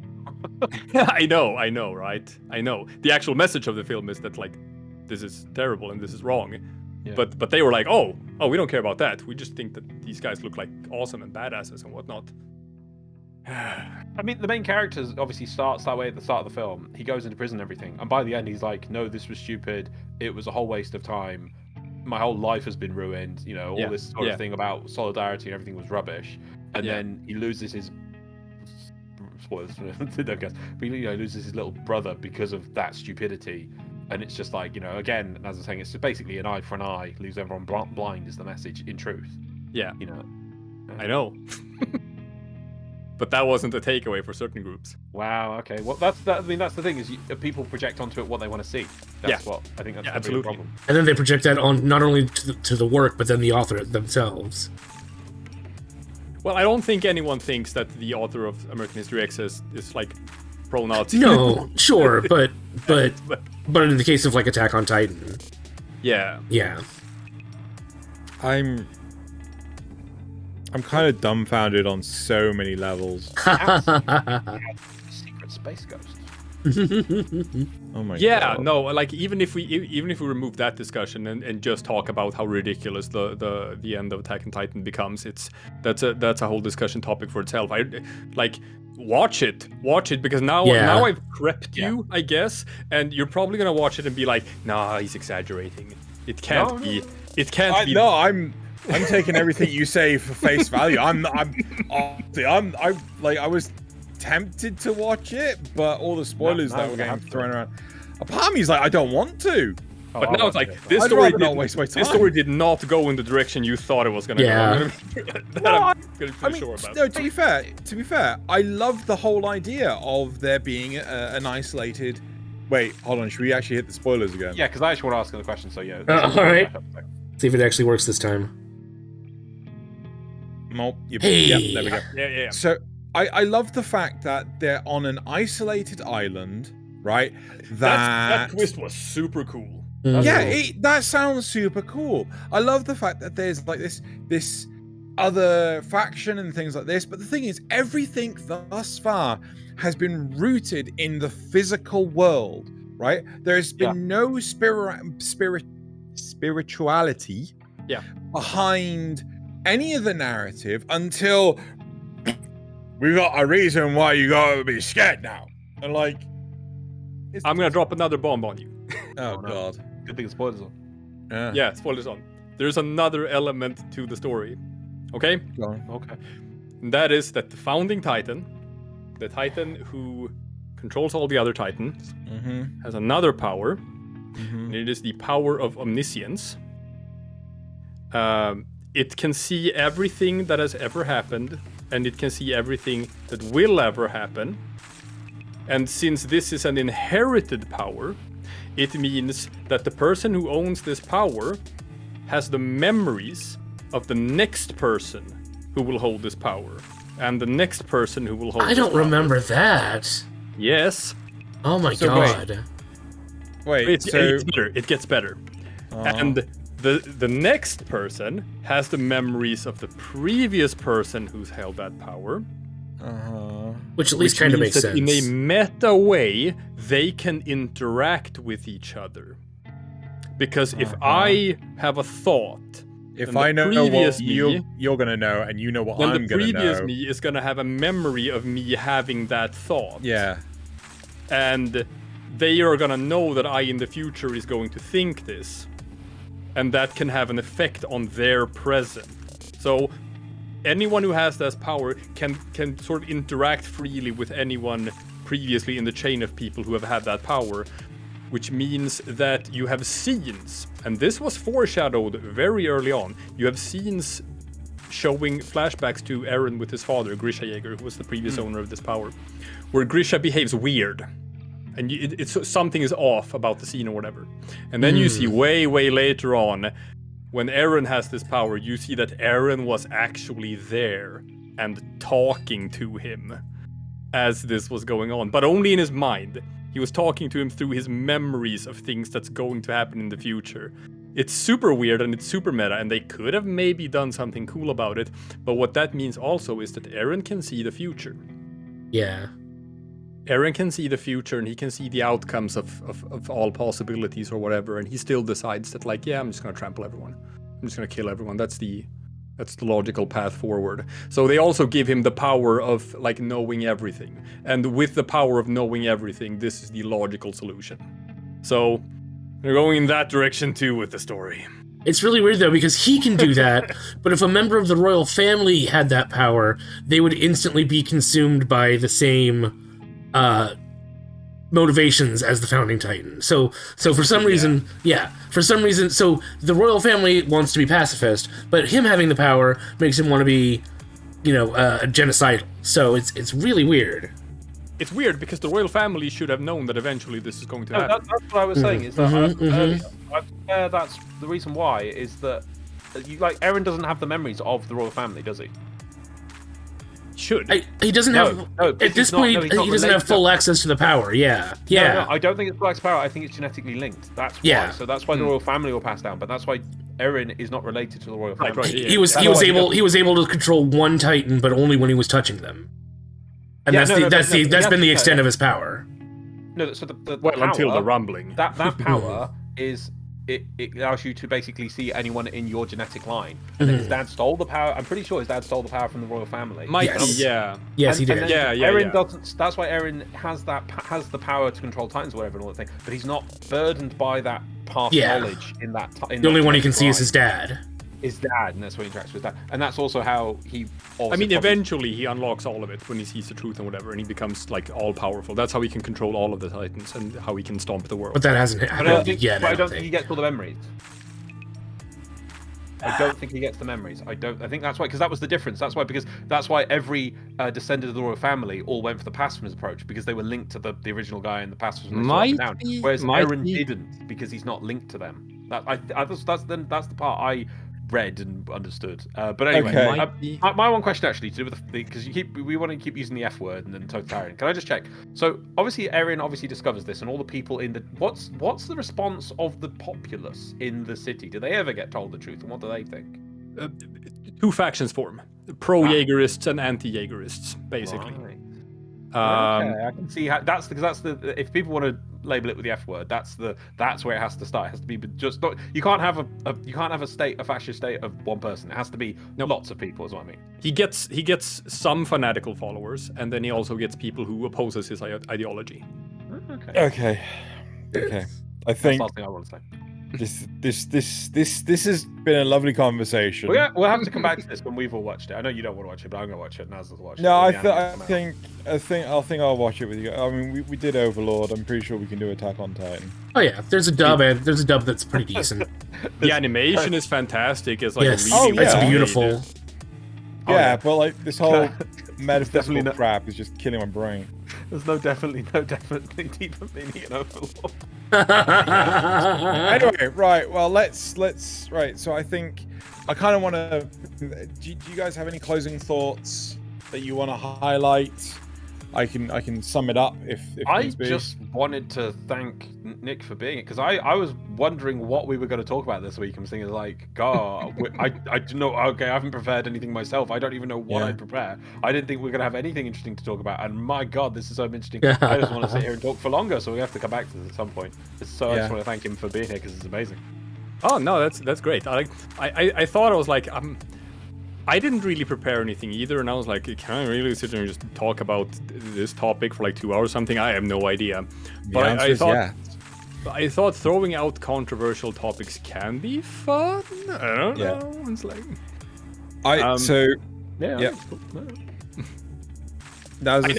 that like I understand that I'm putting you on the spot a bit by throwing out a topic like this, where it's like, oh, what? Don't want to get canceled. What do I say? No. Yeah, no. I think it's a good. I think it's an important topic. I think that people really need to understand death of the author. And no, it was very fun. I also did not prepare anything. I was very, very uncertain about like what to bring in, but it turned out really good. Yeah. Thank you so much, Nick. There we go. Thank you for having me on. It's always a blast every time. I had a fun time doing 10 o'clock with you guys. I'd love to show up on that show again in the future. And great time again. It's just always fun talking with you guys. You know, we'll go watch Attack on Titan. You go watch 86. All right, cool. I'll do that. You can draw some just parallels and good discussions about that. Can I just watch 86 again instead? No, because it's being delayed for the last episode. No. Right. Okay. So let's.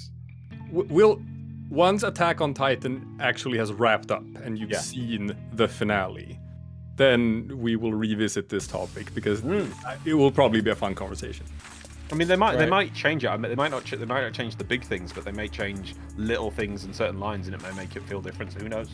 I don't think they're gonna. I think they're gonna run with exactly the same thing as the manga, and I think anime viewers are going to experience the same sort of. I'm not sure if it's culture shock or just whatever. I think people are gonna get. There's gonna be another shitfest on the Twitters once the anime finale has rolled over, and we're gonna and this is gonna get more attention than the manga because there's more people watching anime than there are reading manga. So if manga people were upset about this finale, I'm gonna guess that the discourse regarding the finale of Attack on Titan, the anime, it's gonna sound about the same as the discourse around Game of Thrones season 8. Fair. I know that there are people that have read the manga and they're eagerly awaiting for the anime to conclude, just to see the expression on the faces of people that are just watching the anime. Yeah. Okay, cool. So I unless anyone's got anything else to say, I'm going to move us on to the supporter questions. Nope. Cool. Right. So I am the one who questions. I want to preface my question with the usual parts of the supporter questions, and then a disclaimer. We love your feedback. We read every comment. We appreciate every subscribe, every like, and we welcome everyone to join the Discord. Xeno gets anime hearts. Xeno gets anime heart eyes for anyone that joins the Patreon. So a moment or two and interact, it all helps. Disclaimer. Michelle challenged me. It's his fault. Be prepared. Oh no. I've already warned Loz that this is coming. Loz looks confused or frozen. I completely forgot about this until just now. I was checking the Attack on Titan wiki to read up on powers and things. Okay, cool. Right. So here we go. From I am the one who questions. Am I supposed to read something out? No, I'm reading out the question. Right? Am I supposed to listen? Yes. All right, Intently. Okay. Right. In my long anime journey, there have been a few anime that have found a balance between the fast-paced humor and the action-oriented setting, the simple fan service, and the surprisingly great rewatch value of the ones animated by Studio Trigger. I have enormous respect for their style and the powerful imagery they can bring to the screen. One of the things that they excel at is putting some particular meaning behind the scripts and plots they're tasked to produce. Some of them are straightforward, like SSSS Gridman, and a continuation of the live-action show and a continuation of its message. What? I was just liking the live-action show. I just saw an arm go up. I thought you had a question. Oh, yeah. What's it, the Cool. Cyber Samurai Squad? Something like that. Where it really can be as simple as being moral and standing up for what you believe in is right. Oh, God. Where it can really be as simple as being moral and standing up for what you believe is right, giving you the power to change the world. Some of them fall a little flat, like the story of learning about sexuality and becoming an adult that was the heavy theme of Darling in the Franxx. And some of the oh God, sorry, it's really hard to read. It's grey on grey. You want to send it to me and I'll read it for you? No, and some are completely on the nose assessments of bigotry and xenophobia presented in the world, no matter the era, like BNA. BNA is so good. One that I draw most attention to this time is possibly my favorite, Kill la Kill, and the themes it brings up.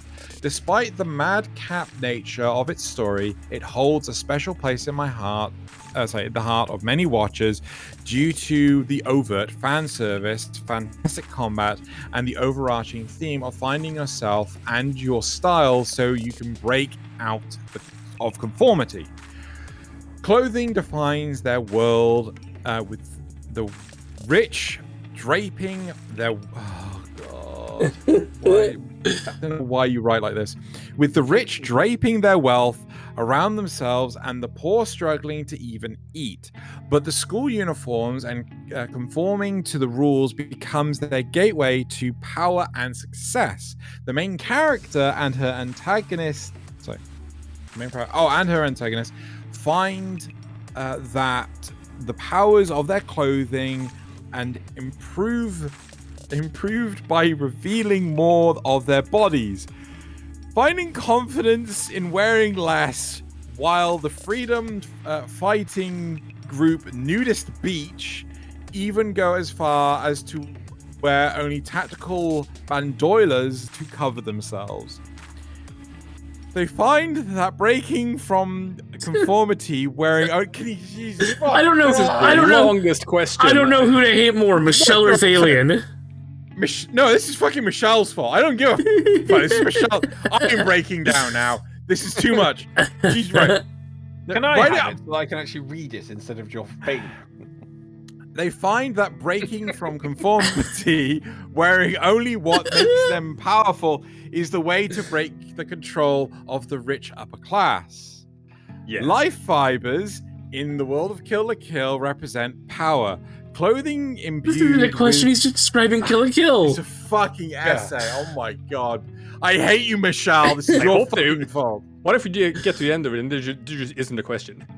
I see a question mark. There is a question mark, right? Okay. Clothing imbued with life fibers symbolizes every sin in the list. and those that can afford it are truly terrible people, fighting against the clothing, against life fibers, and against the terrible people who conform to clothing's sin is a major theme of the show. Taking this a step further, in the book of Genesis, fuck you! Oh I'm near the end. I'm near the end. What he's getting on. I also see where Give we're me getting more. here. Right. Taking this a step further, in the book of Genesis, Yeah. it's shown that after eating the apple and learning of sin, clothes become necessary. The first people discover that they are naked, and they cover themselves. In this context, clothing itself represents the sin of mankind. They compare that with Kill Kill, with its incredible theme of combating clothing that represents sin. Is it possible that Studio Trigger has produced an anime that is one of the most God-fearing Christian propaganda pieces in modern history? What are your thoughts? Fuck. Well, no, it's very true, and it actually follows the one of the messages therein of the Bible. You know, that mech suits are superior than clothing. That is the key point that it is trying to get across, and how we all need to progress onwards, not into this fake fiber reality, but into metallic purity. The flesh is weak, the metal is strong. All hail the Omnissiah. There you go.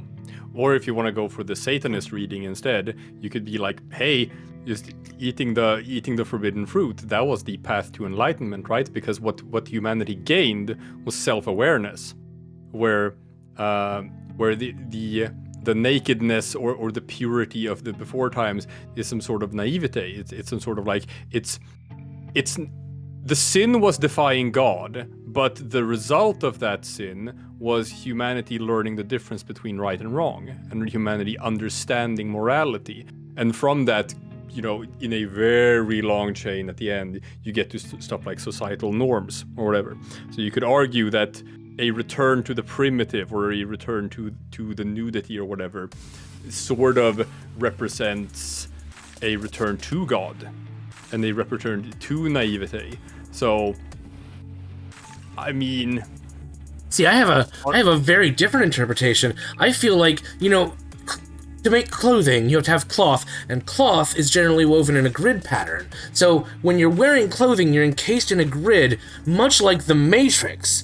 And so, just like the Matrix, you need to break free of your clothing. You need to fight the architect of your the tailor of your imprisonment, and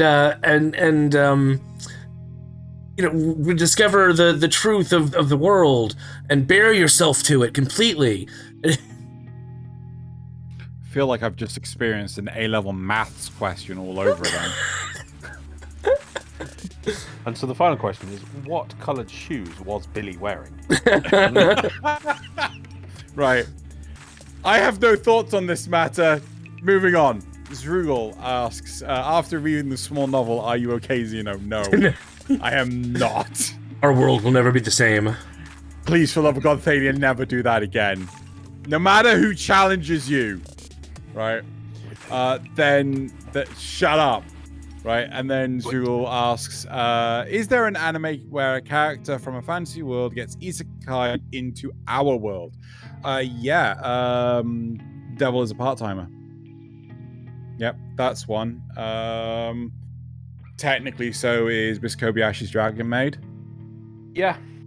What about Jahi? Yeah. That one. Well, it depends. Like, we had the definition of isekai later. I mean, in theory, Tenchi Muyo. I mean, it's like what?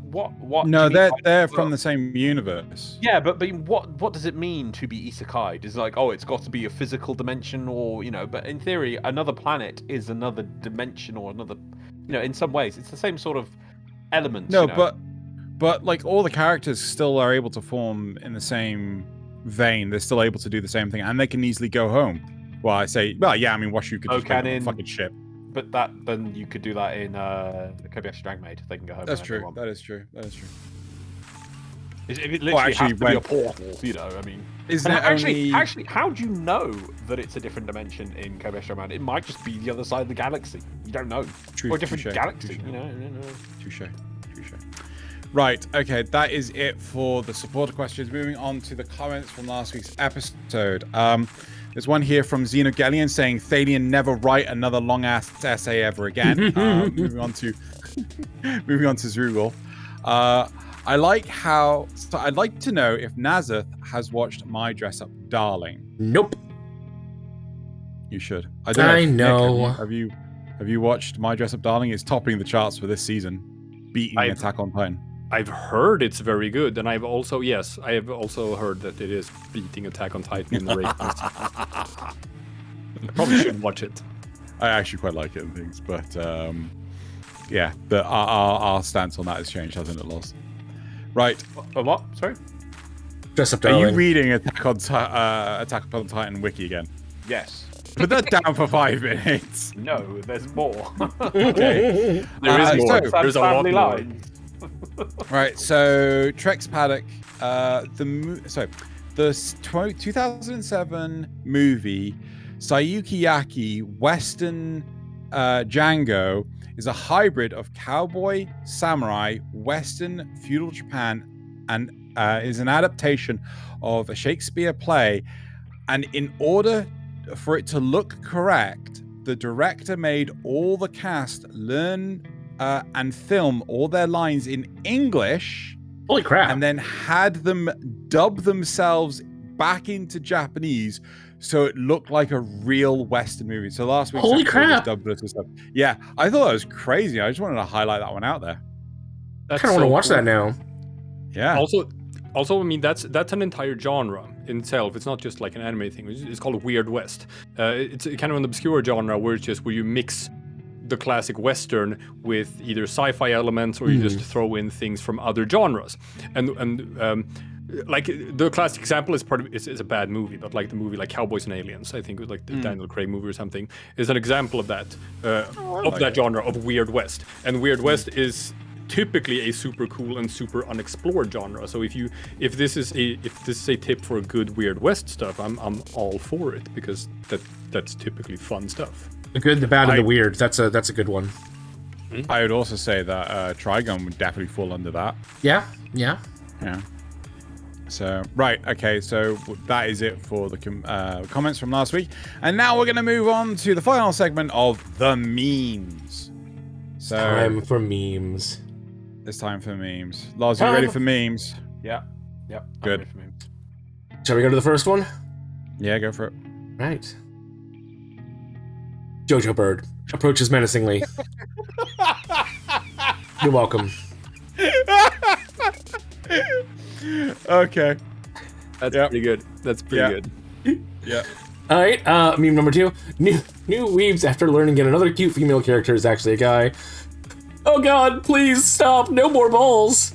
Cultured veteran weebs. Are you afraid of balls? Oh my God. Yeah. Senpai is an anagram for a penis. I shall return for another Friday fact next week. This one reminds me of the Skeletor one, which is why I had to do it. Yeah, That is brilliant. Especially since we did Skeletor's voice for him so often in our viewing. Yeah, seriously, why can't we have an abridged Overlord with somebody just making him Skeletor? Senpai is an anagram for a penis. I shall return for another Friday fact next week. There you go. Isn't this just a version of the other template, which is like XXX of the lake, share your wisdom? Oh, probably, yeah. Yeah, I saw one of those too. Yeah, Pans with like. Senpai of the pool. Yeah. Marin appears for a minute. Fandom's reaction. It's inescapable. It's just inescapable. The comparisons between Attack on Titan and My Dress Up Darling are going to be pervasive for the next couple of weeks, I think. Yep. And they are. my final meme. Shonen fans, Attack on Titan and Demon Slayer. Yeah. Yep. Too true. Yep. So my first one then. Cool. So, Wishko, this is a text message on iPhone. So, kid talking to their dad. Where's your report card? My friend stole it from me at school, so now I don't have it. Do you really think I'm stupid enough to believe that lie? What lie? That you have friends? Yep. Okay, since I'm out of it for a while, should I watch Demon Slayer? Yes. I really need I to have catch not up on watched it. Demon Slayer. Oh, it's so good. Is there a lot now? No. Season 2's last episode is today, so... Oh, really? There's no more than that? I thought that because it's been out for a while. I assumed they would be like far behind. No, so watch season 1, then the movie, and then skip the first 6 episodes of season 2 because it's just the movie again, but with like They are 24 episode seasons, not 12 episodes though. Just went out. Oh, okay. No. The this one is 17 episodes. So season 2 is only like 17 episodes. All right. Yeah. Cool. So, Good though. It's good. Yep. It's alright. It's good. Yeah, I've heard Right. it's the next Naruto Bleach sort of thing. In that I think it ends though. I think the manga's already does. finished. yeah, manga's already finished. Huh. All right. So Yeah. next one, Oops. and then you've ruined it. Cool. No, it's fine. So it's fine. me in a bad mood. A single episode of Miss Kobayashi's Dragon. Yep. Makes everything better. Mm-hmm. Oh Then- God. Me trying to do homework. Anime. What you doing? Yep. Number 4.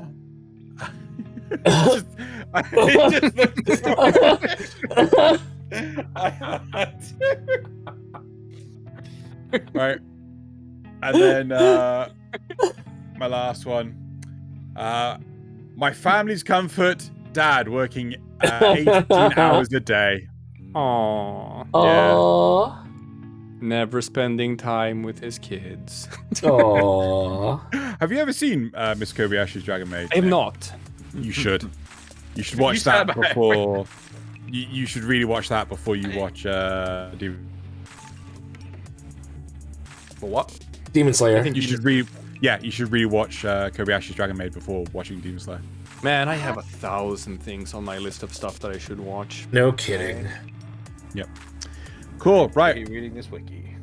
Well, That I mean, is- I already agreed to 86, so you know, Yeah, you gotta watch 86. Go on. gonna be busy. Gotta watch 86.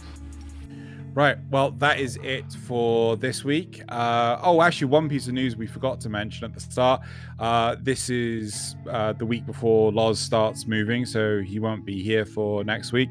Thaylien has opted to throw himself onto the bonfire. Maybe we'll get Thaylien to actually read out Thalien's stupidly long questions. Oh my God.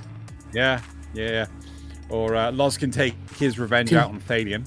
Can the universe support such regression? And next week's episode is the 6-episode rule for winter 2022. Cool. Right, well, that is it for everything. It's time to do the usual sign out. Is everyone ready to go? Yeah, got my Yes, drink right yes, here. sir. Oh Huh? man. We're going to do another Kanpai. Oh, okay, Yeah. okay. Yeah. Right, so 3, 2, 1. Kanpai!